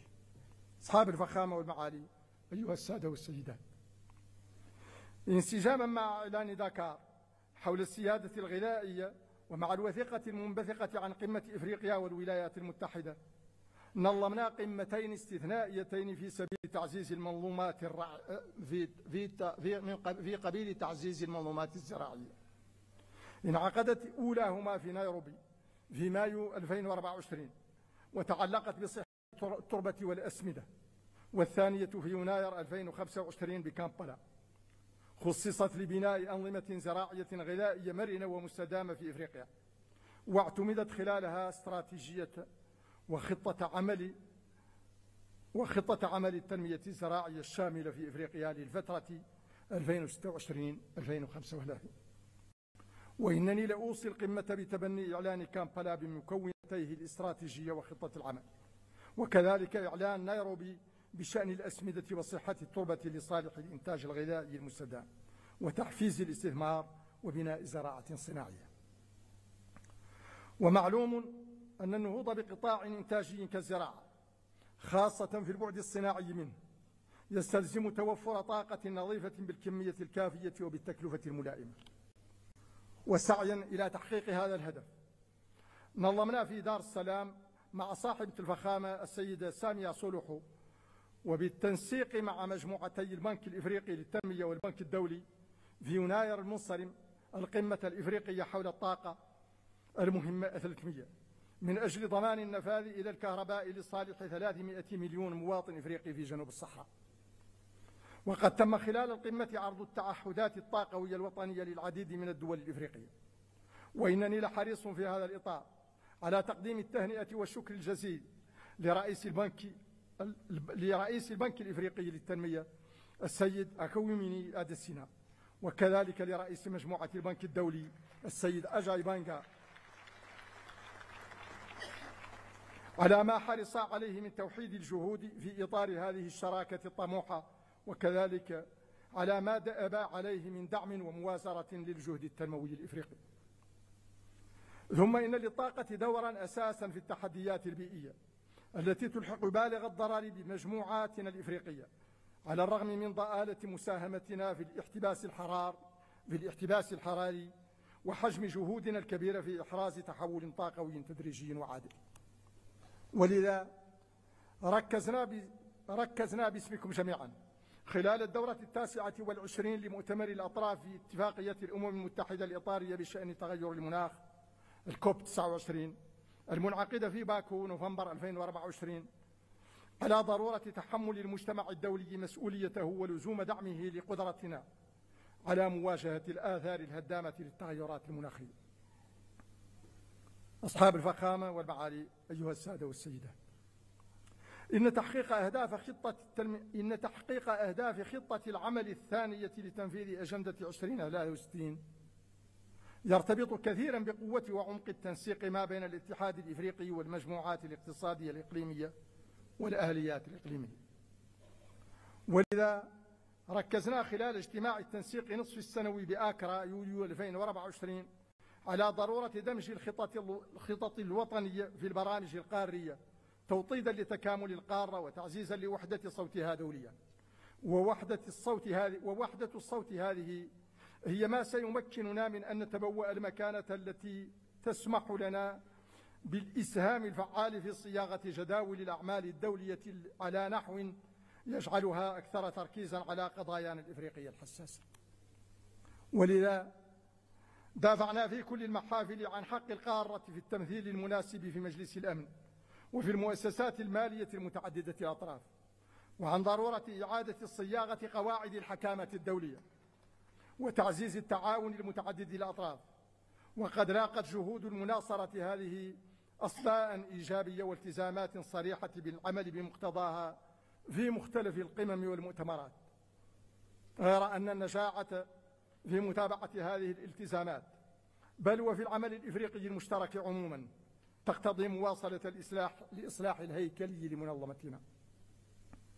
وأنتم تعلمون جميعا ما أثارته قضية تنفيذ الإصلاح الهيكلي من تساؤلات بين الدول الأعضاء بخصوص مسائل كثيرة من قبيل تطبيق مبدأ التناوب وتاريخ دخوله حيز التنفيذ وتوزيع المرشحين للمناصب التنفيذية وغيرها. ونظرا لخطورة وإلحاح الوضع عقدنا دورة استثنائية للمجلس التنفيذي في مارس 2024 اتخذ خلالها قرار يحدد بشكل دقيق كيفية تطبيق مبدأ التناوب وتحديد المناطق المؤهلة لوظائف القيادة المختلفة ضمانا للتناوب العادل والمتوازن بين المناطق. وانسجاما مع هذا النفس الإصلاحي عملنا على ملف مراجعة المهارات وتقييم القدرات داخل مفوضية الاتحاد الإفريقي.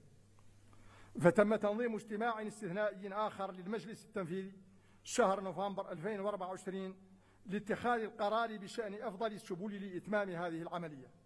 وبعد مداولات مستفيضة اعتمد المجلس قرارا يوفر حلا لهذه القضية ويضع خارطة طريق واضحة لاستكمال هذه العملية.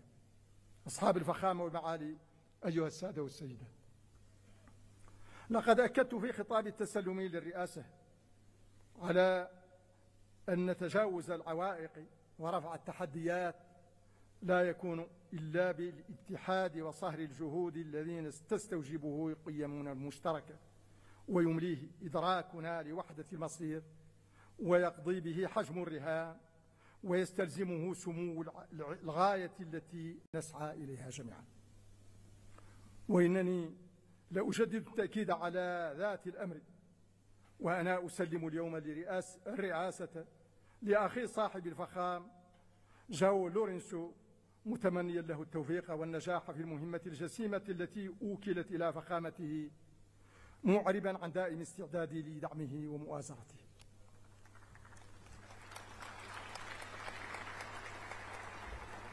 ولا يفوتني هنا أن أعرب عن عظيم تقديري لأخي موسى فقي محمد رئيس مفوضية الاتحاد الإفريقي، مشيدا بخصاله القيادية وشاكرا له دعمه الدائم ومساندته القيمة طيلة هذه المأمورية، ومتوجها بذات الشكر والتقدير لكافة أفراد المفوضية ومختلف أجهزة الاتحاد.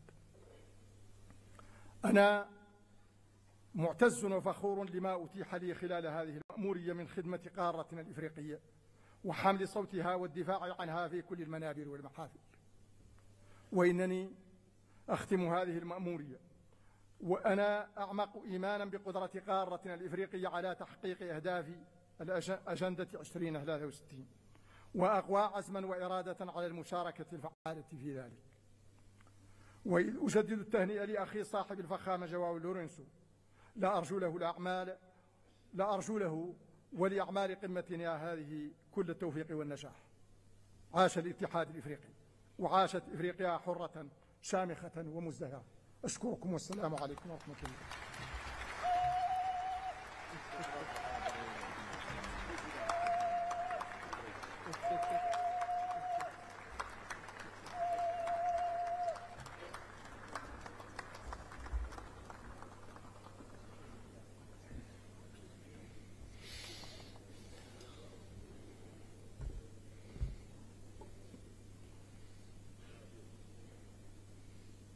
شكرا فخامة الرئيس على كلمتكم. Excellencies, ladies and gentlemen, now allow me to invite His Excellency Ambassador Yusuf Mundoha Asumani, Ambassador of the Union of Comoros to Ethiopia and Permanent Representative to the African Union, Dean of the African Ambassadors in Ethiopia, to introduce the new Bureau of the African Union Assembly for this session. Your Excellency.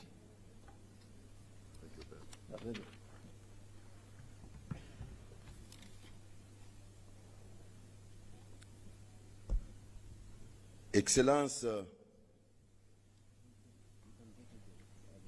Mohamed Ould Cheikh Al-Ghazouani, président en exercice de l'Union africaine et président de la République islamique de Mauritanie, Excellence, Monsieur Abiy Ahmed, Premier ministre de la République fédérale démocratique d'Éthiopie, Excellence, Messieurs et Madame les chefs d'État de l'Union africaine, Excellence, Monsieur Mahmoud Abbas, président de l'État de la Palestine, Excellence, Madame la première vice-présidente de la République de Barbados, Premier ministre de la République de Barbados, Excellence, Monsieur Antonio Guterres, secrétaire général des Nations Unies, Excellence, Monsieur Moussa Faki Mahamat, président de la Commission de l'Union africaine, Excellence, Monsieur le secrétaire général adjoint de la Ligue des États arabes, Excellence, Mesdames les chefs des délégations, Excellences, Messieurs les ambassadeurs, représentants permanents et observateurs des États, Excellences, Messieurs et Madame les commissaires,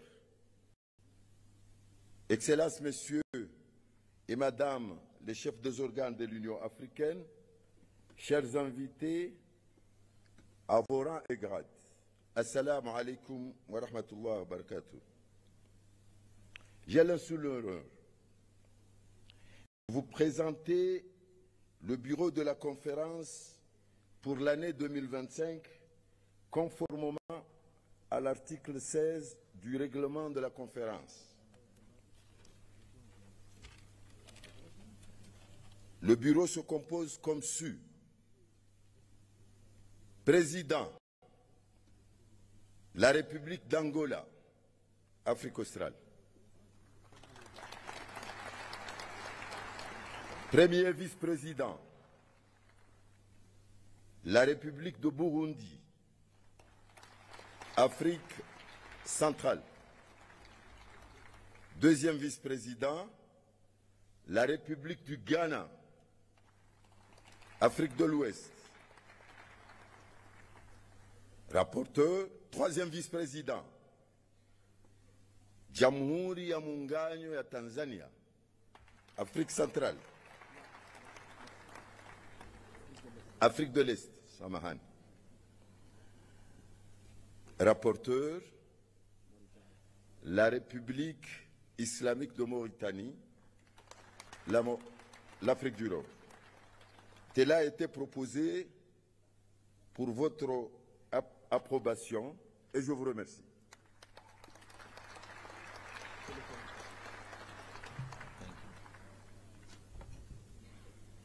Thank you, Your Excellency, and congratulations for the new elected bureau. I have the honor now to invite Excellency Mohamed Ould Cheikh Al-Ghazouani, President of the Islamic Republic of Mauritania, to deliver his handover speech. Your Excellency, please.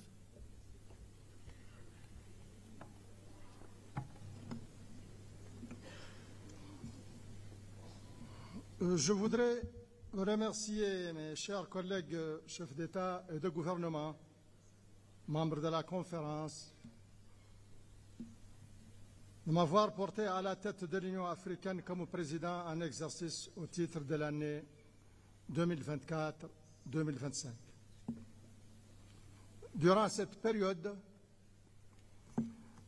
nous avons ensemble œuvré à faire avancer l'agenda du développement et de l'intégration de l'Afrique. Je tiens à vous remercier pour le soutien et vous remercier pour l'accompagnement sans faille qui ont contribué au succès de la Mauritanie et de l'Afrique dans l'exécution de cette noble tâche. Et je vais vous demander de me permettre maintenant d'inviter mon frère, le président João Lourenço, pour la passation du témoin et lui souhaite beaucoup de succès et de réussite. Je vous invite, Monsieur le Président. Thank you, Your Excellency. And now I have the honor to welcome His Excellency João Manuel Lourenço, President of the Republic of Angola, the new chairperson of the African Union, for the handover ceremony in the High Table. You are welcome, Your Excellency.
Thank you.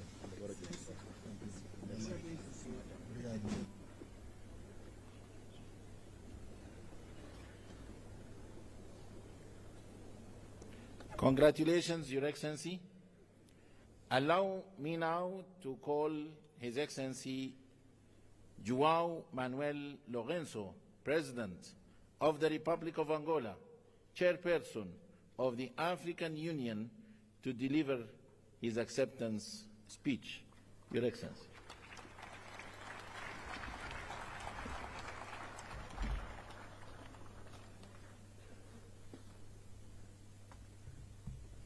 Your Excellency.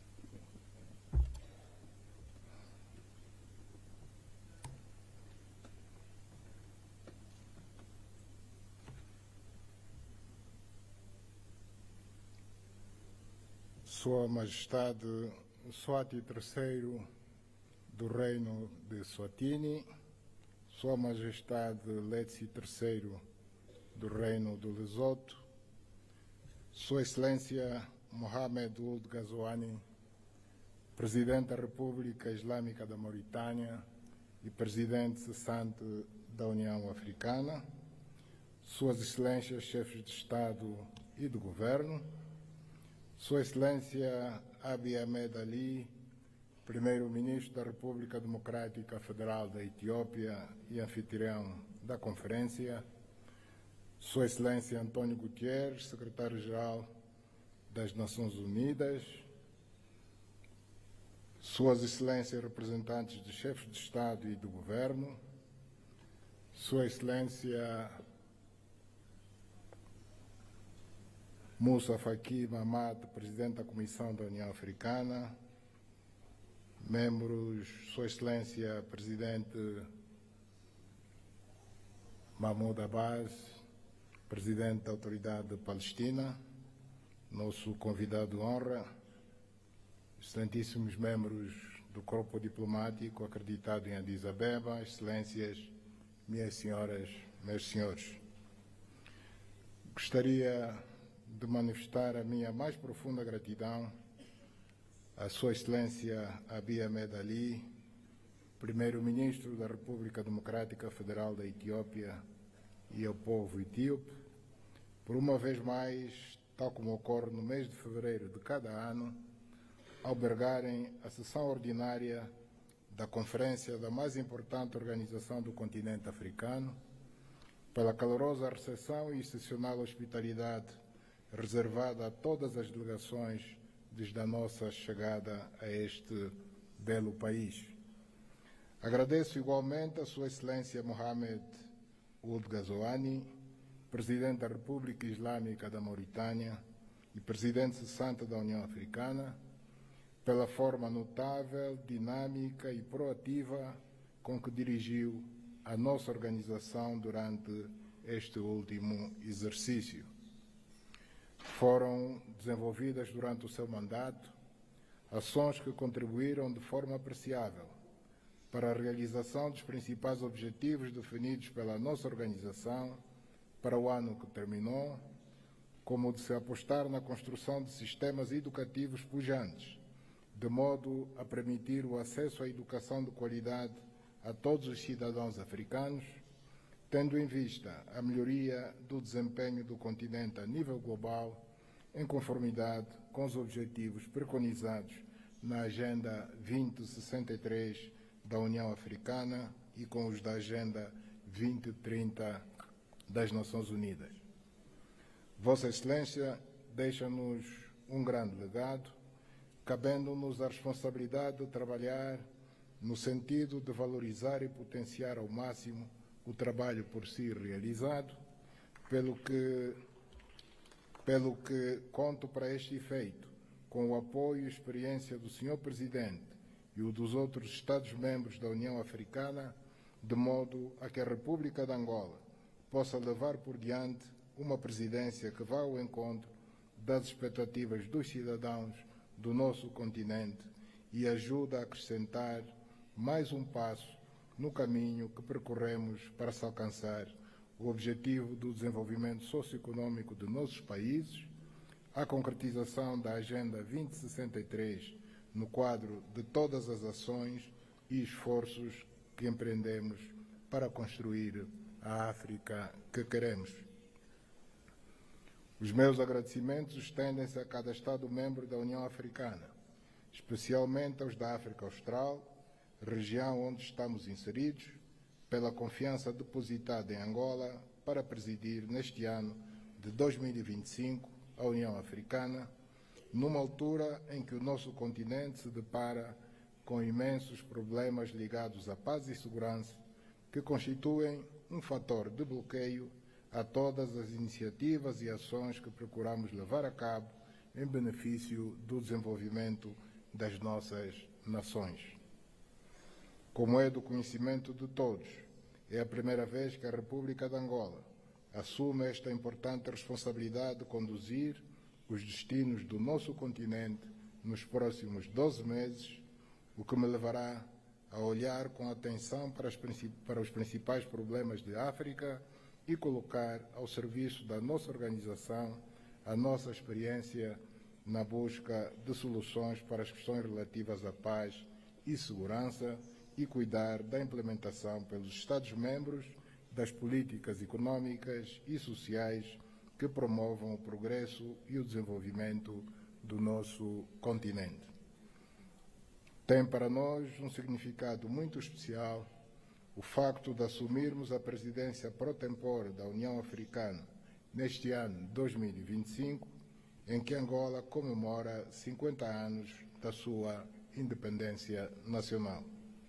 Excelências, minhas senhoras, meus senhores, no decurso desta conferência serão debatidas questões de grande relevo para a organização, funcionamento e crescimento da União Africana, bem como para a operacionalização de um modo prático da questão relativa à justiça para os africanos e os afrodescendentes por meio de reparações, que constitui o lema escolhido para este ano, e também o que Angola elegeu para a sua presidência, que está centrado na importância do investimento nas infraestruturas como fator de desenvolvimento da África.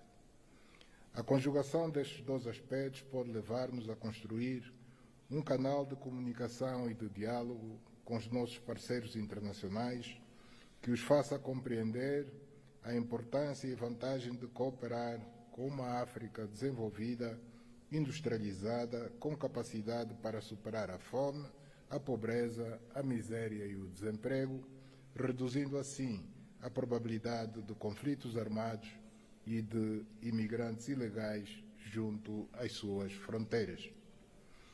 Teremos a oportunidade de abordar estas questões na 4ª Conferência Internacional sobre o Financiamento para o Desenvolvimento, a ter lugar em Sevilha, Espanha, de 30 de junho a 4 de julho do corrente ano, por constituir uma oportunidade histórica para se redefinirem as regras de financiamento global baseadas na justiça econômica e na inclusão. Tendo em conta os compromissos assumidos em conferências anteriores, mas nem sempre cumpridos, designadamente o Consenso de Monterrey, a Declaração de Doha e a Agenda de Ação da Addis Abeba, a 4ª Conferência de Sevilha, visa responder aos desafios persistentes que se verificam no financiamento para o desenvolvimento e favorecer a adoção de soluções inovadoras e eficazes. Temas como a justiça fiscal, o alívio da dívida, o financiamento climático, as reformas nas instituições financeiras globais e a inclusão social devem merecer a nossa atenção para que seja adotada uma posição comum que garanta ao continente o reforço da sua influência na governação financeira global, uma redução dos custos do endividamento e o acesso aos recursos necessários para alcançar um desenvolvimento sustentável. A concretização destes objetivos criará seguramente sinergias que vão dinamizar e ampliar as trocas comerciais, o intercâmbio cultural, técnico, tecnológico, científico e noutras áreas que poderão produzir vantagens significativas para todas as partes. Acreditamos que nas perspectivas que traçamos para os nossos países, enquanto governantes, incluímos programas a serem executados com um grande sentido de prioridade no domínio das infraestruturas fundamentais, designadamente as vias rodoviárias e ferroviárias, os portos e aeroportos, as centrais de produção de energia elétrica e respectivas linhas de transportação e distribuição, absolutamente indispensáveis para a industrialização do nosso continente e a melhoria das condições de vida das nossas populações.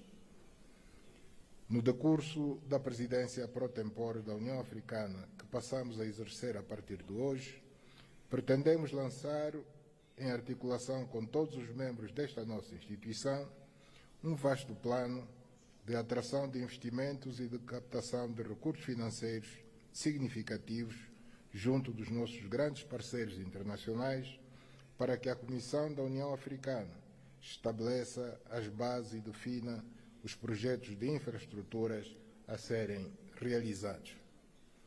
Destaco o contributo que Angola poderá prestar ao desenvolvimento da África, colocando ao dispor o excedente energético que tem para a mitigação das necessidades de vários países neste domínio da energia.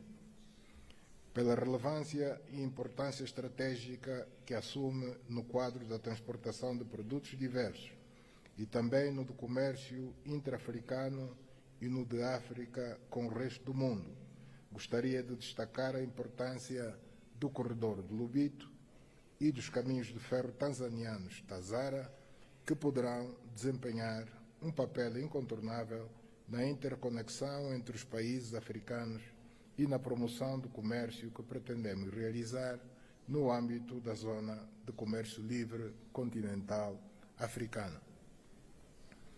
Tendo em vista o que referi anteriormente, considero que devemos ter uma estratégia bem definida para colhermos benefícios significativos do facto de a União Africana integrar o G20, o que constitui uma conquista essencial para garantir que o nosso continente seja parte ativa das decisões econômicas globais. Excelências, minhas senhoras, meus senhores, as linhas estratégicas da presidência angolana estão alinhadas em termos gerais com as ações prioritárias definidas a nível continental, no âmbito da aceleração do segundo plano decenal da implementação da Agenda 2063, correspondente ao período de 2024 a 2033, centradas nas infraestruturas de transporte e conectividade, energia e recursos naturais, paz e segurança, agricultura e economia azul, integração continental e zona de comércio livre, educação e capacitação e parcerias estratégicas.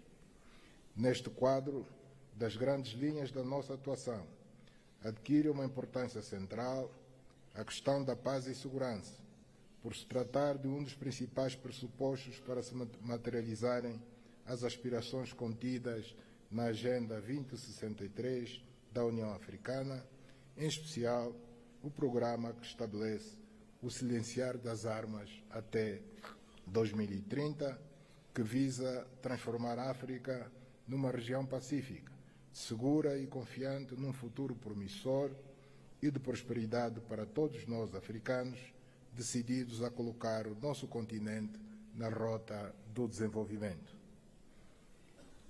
No relatório sobre as ações que realizei no quadro das minhas atribuições como campeão da União Africana para a Paz e Reconciliação em África, apresentarei de forma mais detalhada as ações que empreendi para ajudar a restituir a paz ao nosso continente e, em especial, na região leste da República Democrática do Congo. Também vos falarei da minha visão sobre o que será essencial levarmos a cabo no futuro para que se consiga pôr um fim definitivo aos conflitos em África e fazer face aos desafios que as mudanças inconstitucionais de governo, o terrorismo e, mais recentemente, a invasão e ocupação de territórios de países vizinhos nos colocam. Temos ainda os desafios que se prendem com as catástrofes naturais resultantes das alterações climáticas e dos surtos de Marburgo, ébola, de varíola de origem animal e da cólera, que ciclicamente nos afeta e nos obriga a trabalhar de forma unida e solidária para que encontremos soluções coletivas para a sua superação. Nesta perspectiva, considero essencial que olhemos para a terceira Conferência dos Oceanos, agendada para o corrente ano em Nice, França, como uma oportunidade para se discutirem as principais preocupações que sobre esta matéria afligem o nosso continente. Tendo mais de 30 países costeiros, o continente deverá ter como objetivos a proteção dos ecossistemas marinhos, promover uma economia azul sustentável e intensificar as ações contra a pesca ilegal, a poluição marinha e as alterações climáticas, que são, na verdade, desafios gigantescos a que temos de fazer face permanentemente. Quero, desde já, manifestar a esperança de que esta conferência contribua para a segurança alimentar, para o reforço da resiliência costeira e crie condições para que se mobilize o financiamento internacional para projetos sustentáveis no quadro da economia azul. Excelências,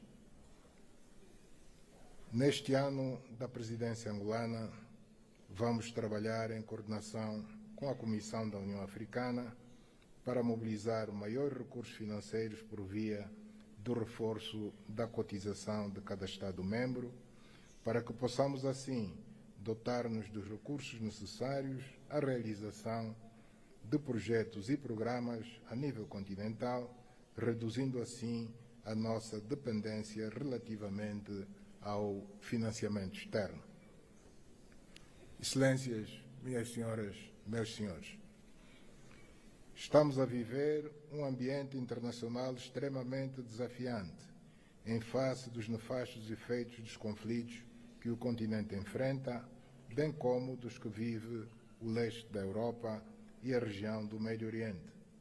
Apesar disso, temos a plena convicção de que, se conjugarmos esforços e unirmos as nossas forças, conseguiremos ultrapassar estes grandes desafios e construir a África com que sonhamos, e com uma voz cada vez mais ativa na abordagem dos grandes problemas que afligem a humanidade.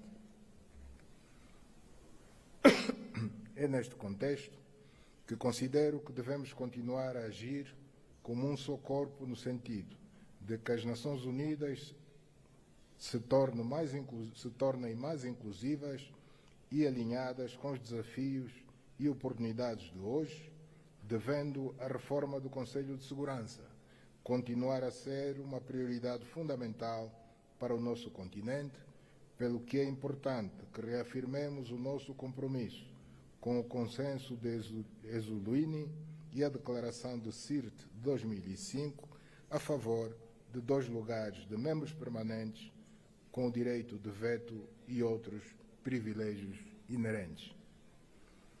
Excelências,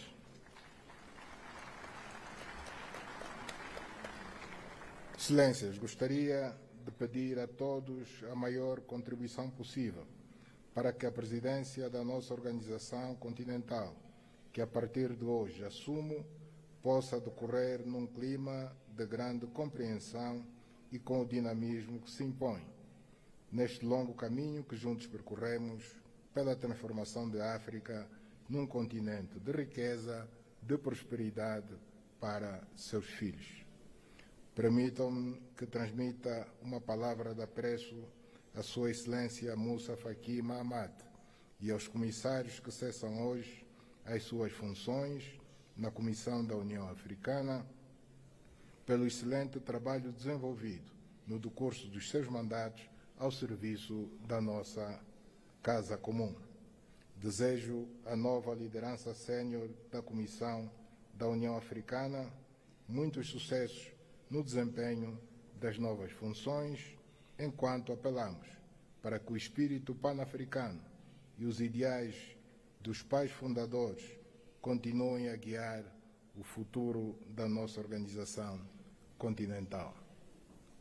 Declaro que aceito passar a exercer, a partir de hoje, as funções de Presidente pro tempore da União Africana e que as lágrimas que derramamos hoje pela perca do grande filho de África, Samu Yoma, se transformem na força que nos vai fazer superar todos os desafios que temos pela frente. Muito obrigado pela atenção.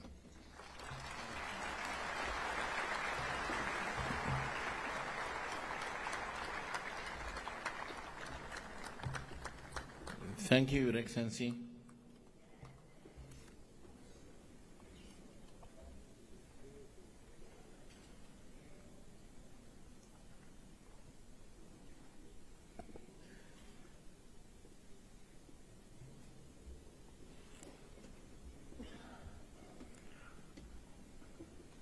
Excellencies, ladies and gentlemen, in introducing the theme of the year 2025, Justice for Africans and people of African descent through reparations, it is now with great honor that I welcome Her Excellency Dr. Monique Nzanza Baganwa, the Deputy Chairperson of the African Union Commission, who will share her introductory remarks.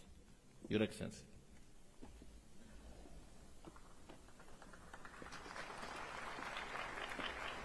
Then we will introduce Paragvalis.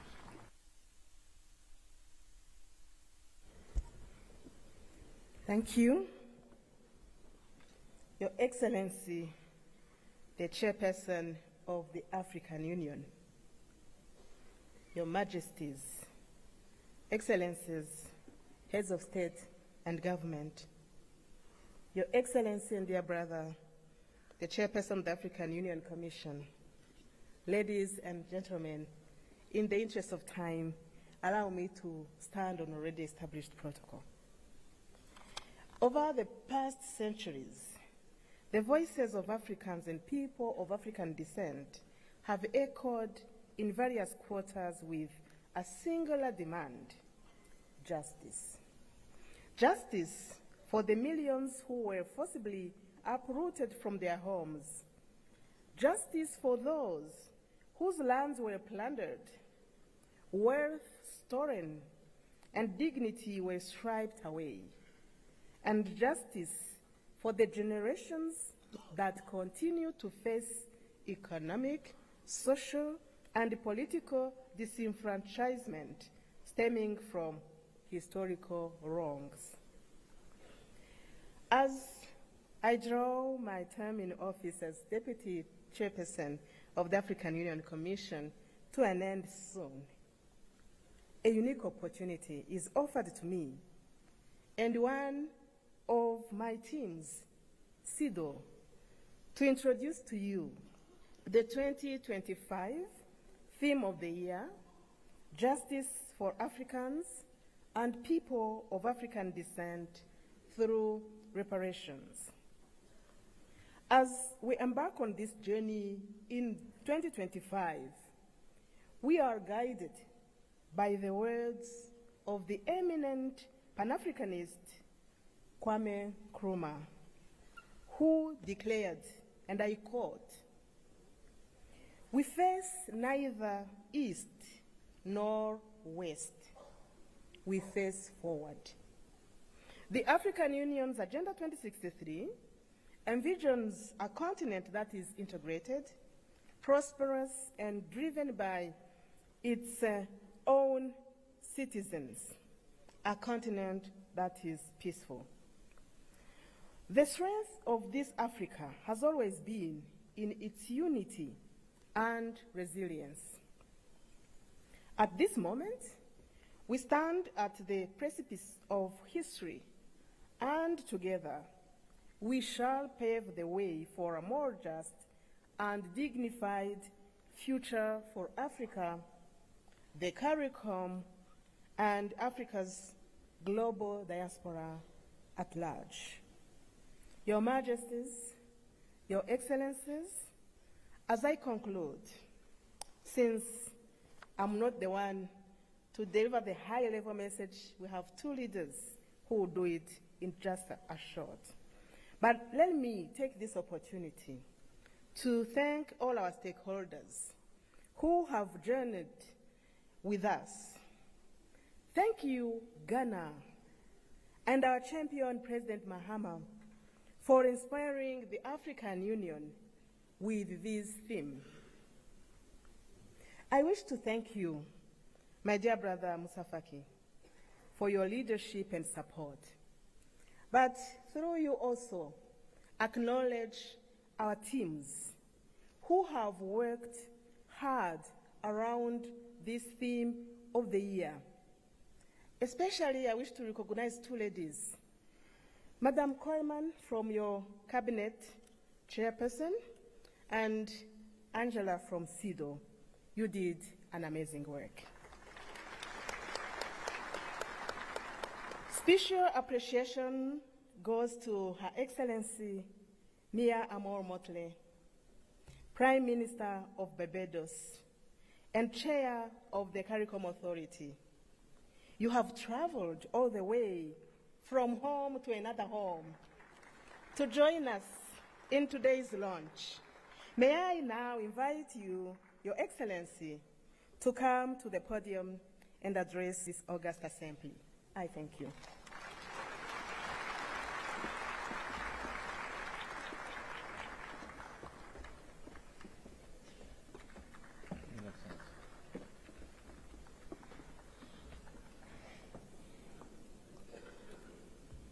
Thank you very much, Madam Chairperson. Your Excellencies, and may I start, Chairperson of the African Union, President of Angola, Your Excellency, Prime Minister of the Federal Democratic Republic of Ethiopia, and our host, Dr. Abiy Ahmed, Your Excellency, outgoing Chairperson of the African Union and President of the Islamic Republic of Mauritania, Your Majesties, Your Excellencies, Heads of State and Government of the African Union and First Ladies present, Your Excellency, the President of the Palestinian Authority, Your Excellency Antonio Guterres, Secretary General of the United Nations, Your Excellency Moussa Faki Mohammed, Chairperson of the African Union Commission, Your Excellencies, former heads of state and heads of government of the African Union, distinguished delegates, ambassadors, and guests all. I stand here clothed in the spirit of the battles of Adwa, conscious that it was that battle within 24 hours that shook the confidence of the powers of Europe, but inspired the people of Africa and the children of the African diaspora that good would prevail over evil and light over darkness, but only in the context of our unity. I stand here conscious that it was that battle that forged the beginnings of Pan-Africanism that eventually led to the movement for independence and the destruction of the colonial powers to give us not full development and power, but the first steps of political independence. I stand here conscious and buffeted by the dreams and works of the great Pan-African pioneers, and conscious that as a children of the Caribbean, we have long dreamt for the moment of unity with our brothers and sisters of Africa, a division that was secured by those whose success and survival depended on separation of us rather than on the ability for us to act as one common people.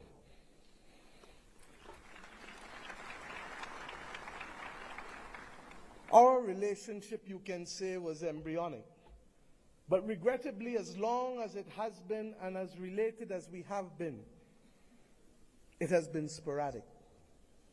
And it is up to us as the children of independent states to determine whether the history of separation shall be our future or whether the spirit of Adwa can be our inspiration to confront the challenges of a new world.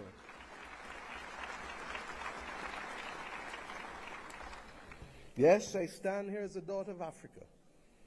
I stand here equally as a proud Prime Minister of Barbados, a country which is the first landmass that you reach after you leave this great continent of Africa, a country which became a hub for the wrong reasons.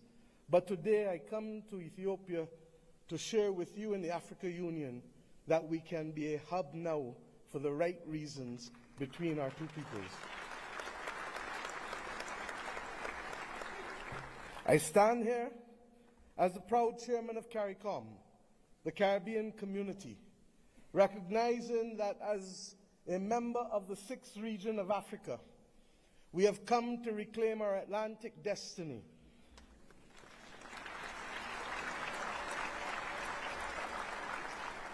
We have come to ensure that the very futures of our people are different and will not once again be determined by a middleman who will ensure that the Middle Passage is one that sees our people at the bottom of the ocean's floor of the Atlantic or in the fields of the plantations of the Caribbean,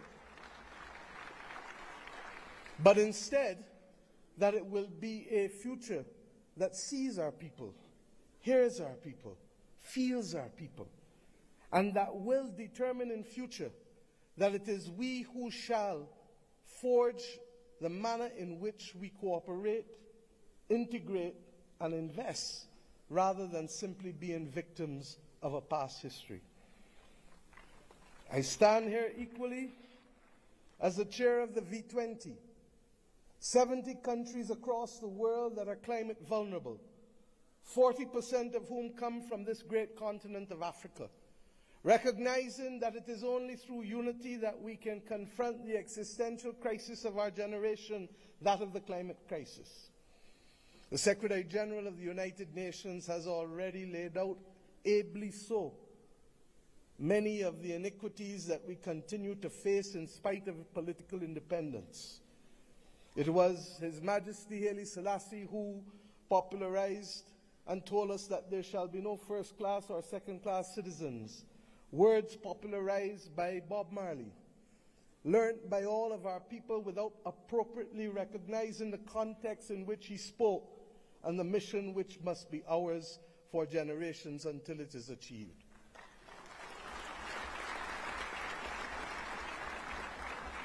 He told us that there would be war if there were first-class and second-class citizens. He told us that there would be war if the color of our skin was more significant than the color of our eyes. And we see here in the continent the continued descent into conflicts born out of ethnicity differences, born out of a mad grab for resources, not invariably for our own benefit, but for the benefit of others who seek to use our people as pawns in the determination of their own future. But we stand here as proud people, and we have enough among ourselves to know the difference between right and wrong, and to forge a future that is not for a few, but for the many. Indeed, as the world confronts the climate crisis, it is the poorest of the poor who remain the most vulnerable to floods and droughts and hurricanes. It is the poorest of the poor, and soon to be the middle of the middle, who will no longer be able to access insurance and therefore to be able to forge ahead with development if we do not make changes. We have examples of a partnership that have worked for us, not just from the spirit of Adwa and the conquest and the rise of the Pan-Africanist movement in our history, but within recent times. During the COVID-19 pandemic, it was the African Union, under the leadership then of President Ramaphosa, and with the assistance of Dr. Tedros of the WHO, that recognized that the Caribbean, which was being marginalized by denial of access to basic therapeutics, basic medical equipment, to vaccines, that we should not be left as pariahs on the global landscape, but that our brothers and sisters in Africa would bring us through the Africa Medical Supplies platform to be able to ensure that we could secure for our own people.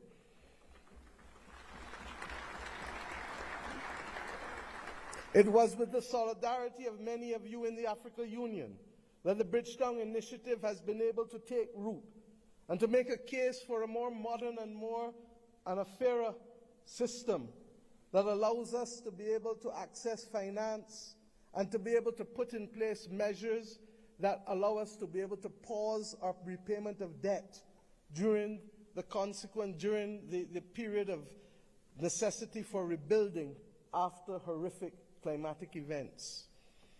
We have seen how partnership helps us. We do not need any more evidence. What is required of us is to lead the way to peace, to prosperity, and to justice. And the reparations which we call for the international community to be able to recognize, first and foremost, with that which we ask from each of our children, say sorry. Say sorry and mean it.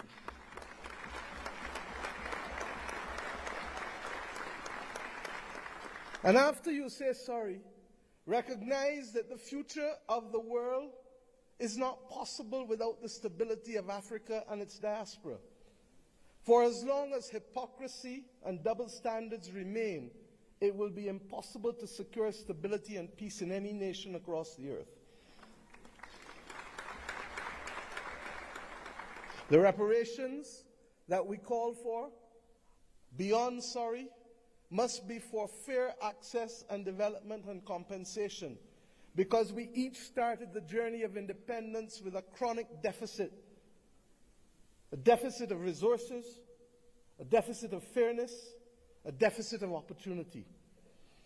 And it is up to us, many of us in the second and third generation of independence, to be able to frame out fairly in a mature conversation what those reparations must look like if we are to attain justice and to inspire the young people of this world that good must always prevail over evil. But it is not only the reparations that we ask from the international community, because we ourselves must repair the damage that was foisted on us. The notion that transit visas, begging for them, must be the lot of our people in order to move across this world cannot be something that gives us satisfaction.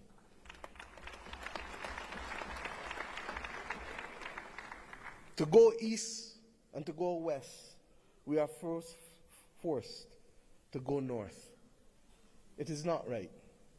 And it is not beyond the heads of government and heads of state, of the region, of the Caribbean community, and of the continent of Africa to determine that we must stop talking about, but simply do what is necessary to build the air bridges and sea bridges to guarantee that we control our destiny.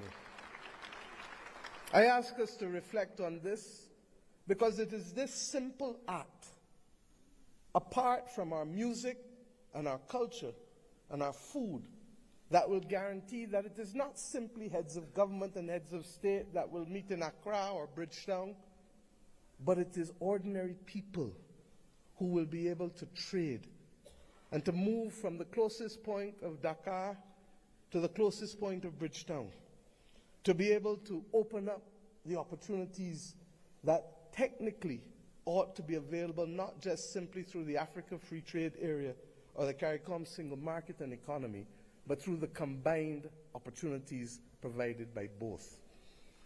I ask us equally to recognize that in an era where AI is threatening to redefine what humanity can do and even if we can survive, that it is not ours to be the victims once again of technology as we were with gunpowder, but it is for us to help shape the future of the world, because more often than not it is Africa and its people who have brought the humanizing forces to bear on civilization.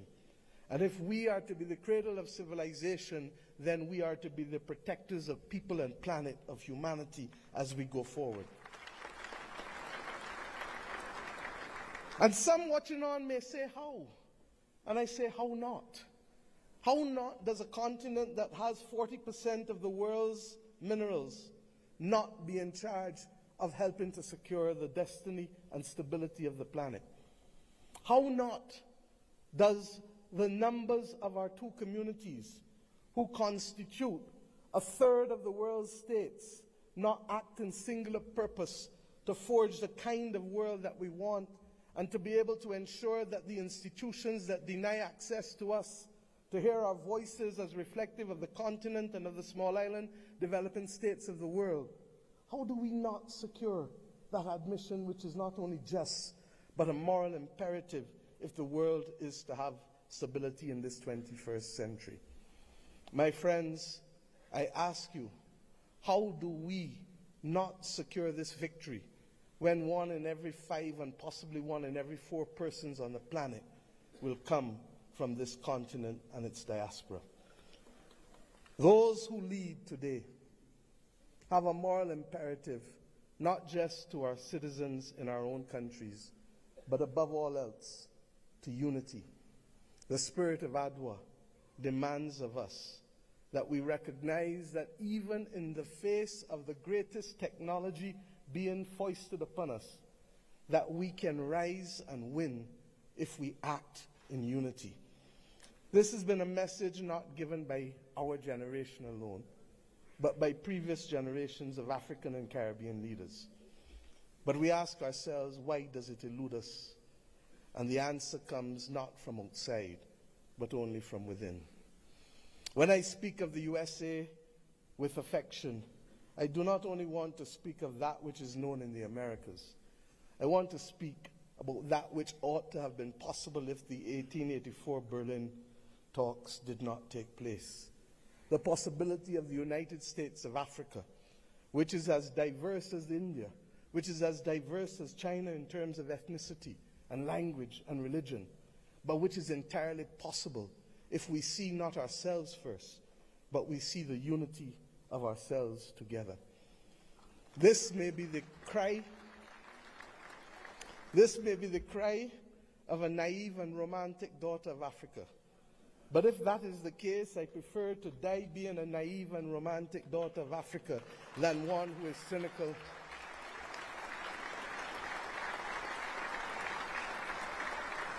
and one who is daunted by the actions and power of others. We know what it is to stand in unity with you to fight apartheid and to fight for the liberation of the peoples of Africa.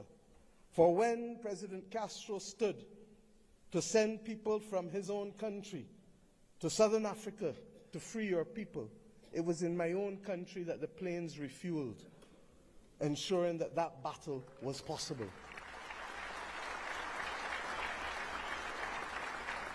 And when 100 years ago, almost, a Barbadian man and woman left our nation and left the United States to come here, Arnold and Mignon Ford, he wrote the anthem and lyrics of the anthem of the United Negro Improvement Association, UNIA, and his wife dared to establish a co-educational school here in Ethiopia, ensuring that boys and girls could receive education in a time and at a time when war was dominating the global landscape.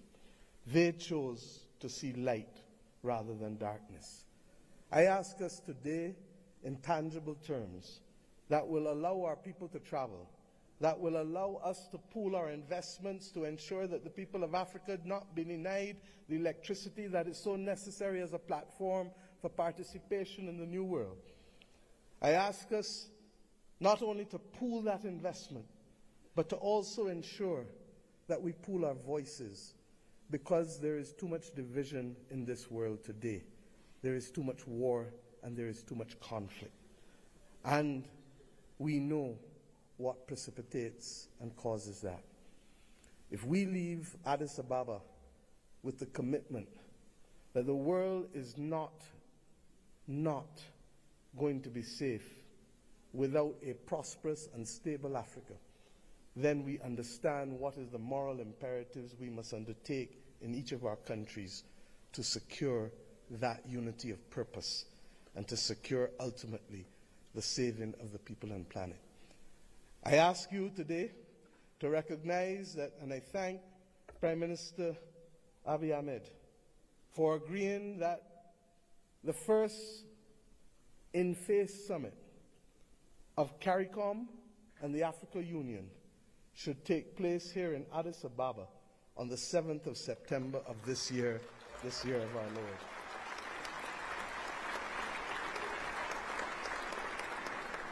By that simple act, we build on the inaugural summit which took place virtually in 2021. But more importantly, we seek to regularize and to establish as a permanent point of interaction the unity of which I speak and call for. And I ask you as I leave this podium to recognize that we too in the Caribbean want to see you. Indeed, in my own country in Barbados, we will celebrate the Caribbean Festival of Arts, the 15th CariFesta, from August 22nd to August 31st. And we do so not only asking for those from Cuba and Bahamas in the north, to Venezuela, to Suriname and Guyana in the south, to Belize in the west and the Eastern Caribbean, to come together to express our commitment to each other creatively through food and fashion and music and dance and art and sculpture, and talk of philosophy, talk of religion, talk of who we are, talk of the future. I ask us to recognize that we celebrate this year our resilience, and that we do so not only asking the people of the Caribbean to come, but the people from whom we came here in Africa, in India, in China, and the continent to which we went, in particular, in Central America and Latin America. This is our moment to show the world that we were not simply apostrophes to the history and the modern history of humanity, but that truly we are the ones who can level the playing field and to create the opportunities that will allow the world to see people, hear people, and feel people, and to value the planet and its biodiversity at the very time when it is greatest in crisis. Let us remove the scars of history and be firm craftsmen of our fate, recognizing that the only people who can stop us now are we, but ourselves. We have to emancipate ourselves from mental slavery and to build the future that our people want of us, and to give them that pride that is theirs. And we must do so in the spirit and with the results of ADWA. Thank you.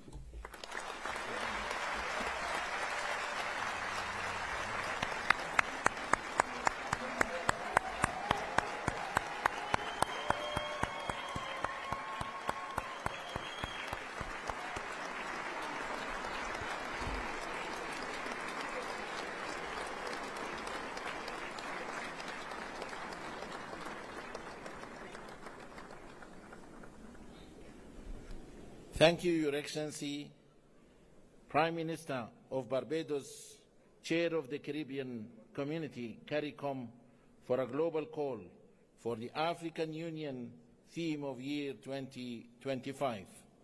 It is my distinct honor to welcome now His Excellency John Mahama, the President of the Republic of Ghana, as the African Union leader on advancing the cause of justice and payment of reparations to Africans. Your Excellency.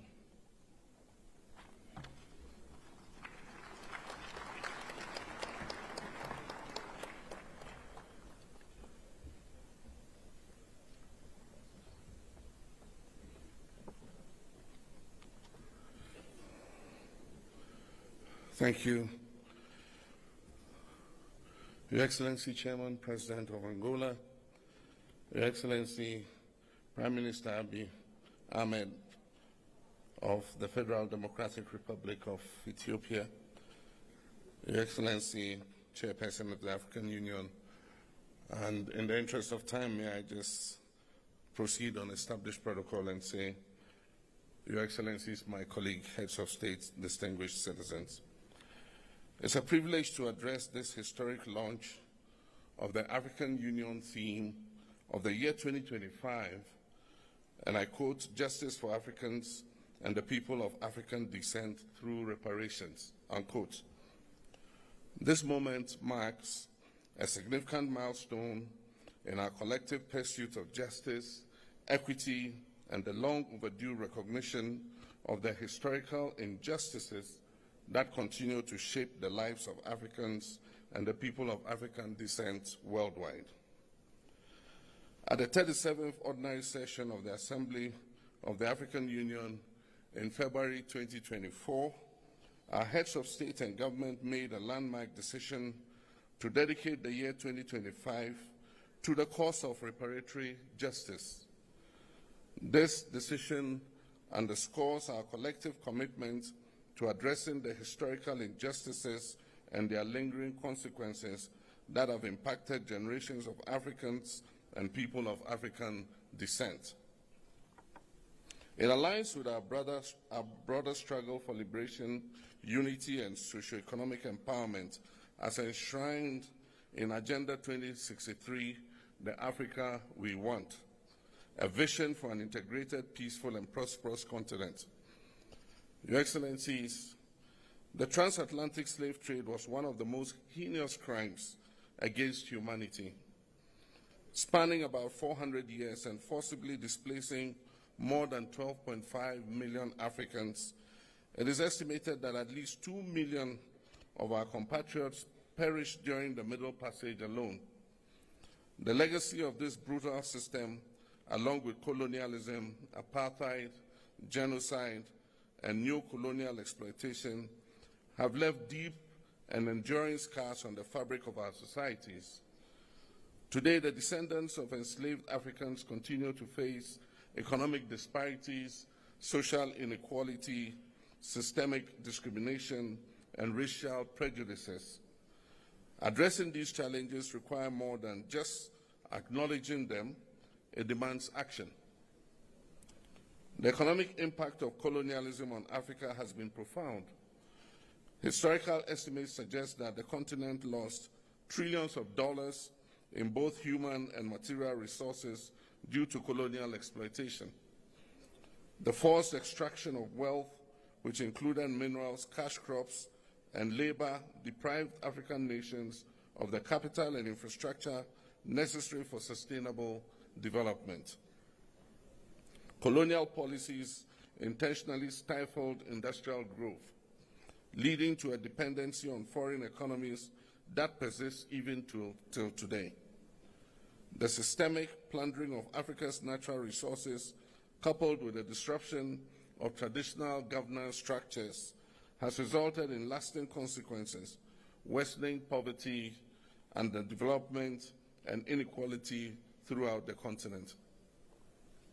In November 2023, Ghana hosted the Accra Reparations Conference, a historic gathering that brought together African heads of state, scholars, and representatives of the global African diaspora to advance the reparations movement. This conference reaffirmed the urgent need for comprehensive reparatory justice and laid the foundation for stronger advocacy and policy frameworks. It provided a platform for dialogue on the financial, cultural, and social restitution necessary to address the enduring effects of slavery and colonialism. The outcomes of this conference served as a guiding pillar for our collective efforts moving forward. The 2025 AU theme of the year is therefore a call to galvanize efforts towards reparatory justice.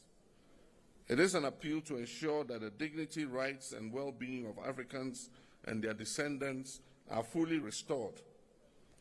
Reparations involves not only financial compensation, but also restitution, rehabilitation, and guarantees of non-repetition for the abuse of fellow human beings.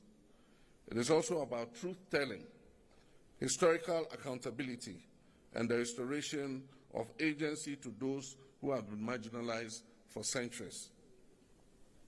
Your Excellencies, ladies and gentlemen, the call for reparations, while including, extends beyond financial redress to encompass addressing structural inequalities, ensuring educational and economic opportunities, reclaiming cultural heritage, and amplifying the voice of Africa and the diaspora communities on the global stage. Achieving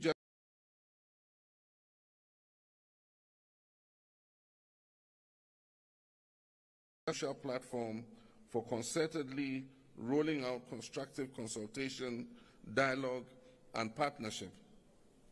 We welcome the participation of AU member states, regional economic communities, the global African diaspora, civil society organizations, academia, the private sector, and international partners in this transformative endeavor.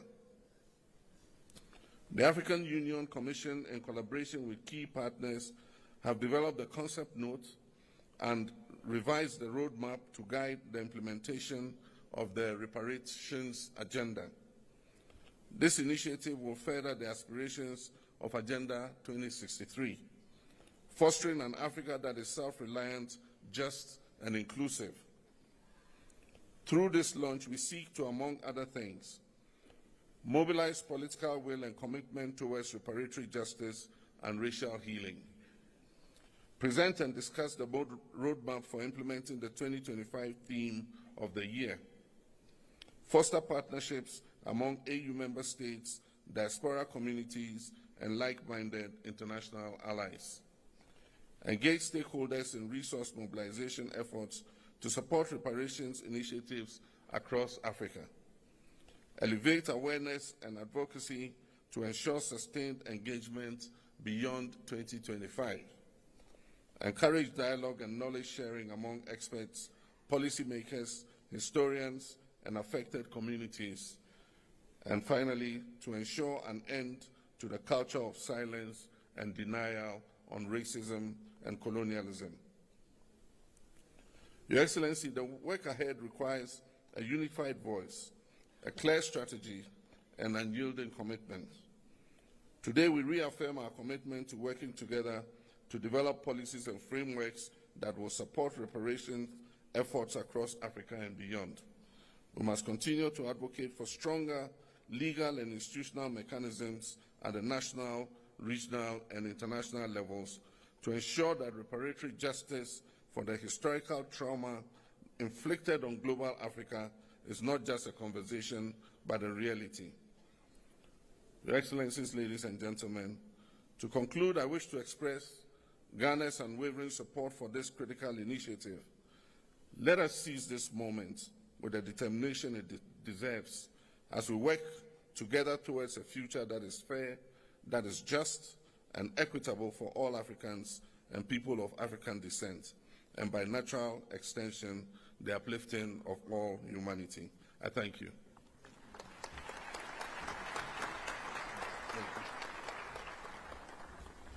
Thank you very much, Your Excellency. Allow me now, Excellencies, ladies and gentlemen, to move to the family photo while calling the rest of the respective delegates to remain in their seats. Remain in their seats, please, to ensure the smooth organization of the family photo. Allow me this time to call Excellencies and Honorable Heads of States and delegates in an organized manner to proceed to the photo session location. Allow me now to start by calling distinguished presidents from Liberia, Libya, Madagascar, and Malawi. Please follow our protocol team to the family photo. There is only one door open for the family photo, which is gate number 5. Please, protocol teams, lead our leaders to the family photo. And then the second row, please. Distinguished presidents and heads of states from Cape Verde, Cameroon, Central African Republic, Chad, Comoros, Congo, Cote d'Ivoire, Democratic Republic of Congo, Djibouti, Egypt, Equatorial Guinea, Eritrea, Swatini, the Gambia, Ghana, Guinea-Bissau, Kenya, and Lesotho. Please follow our protocol team to the family photo. Excellencies, presidents and heads of delegations from Sierra Leone, Somalia, South Africa, South Sudan, Tanzania, Togo, Tunisia, Uganda, Zambia, Zimbabwe, Algeria, Benin, Botswana, and Burundi. Please follow our protocol team to the photo session location. Honorable presidents and heads of delegations from Mauritania, Mauritius, Morocco, Mozambique, Namibia, Nigeria, Rwanda, Sahrawi Republic, Sao Tome and Principe, Senegal, Seychelles, please follow our protocol team.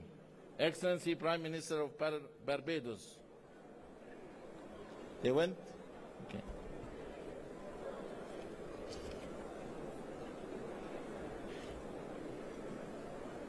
Okay, with that, I thank you all for your time and I wish you fruitful deliberations. They didn't wait.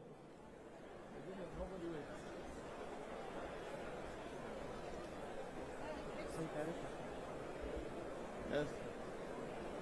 They will change. I have my team.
Unaangalia UTV.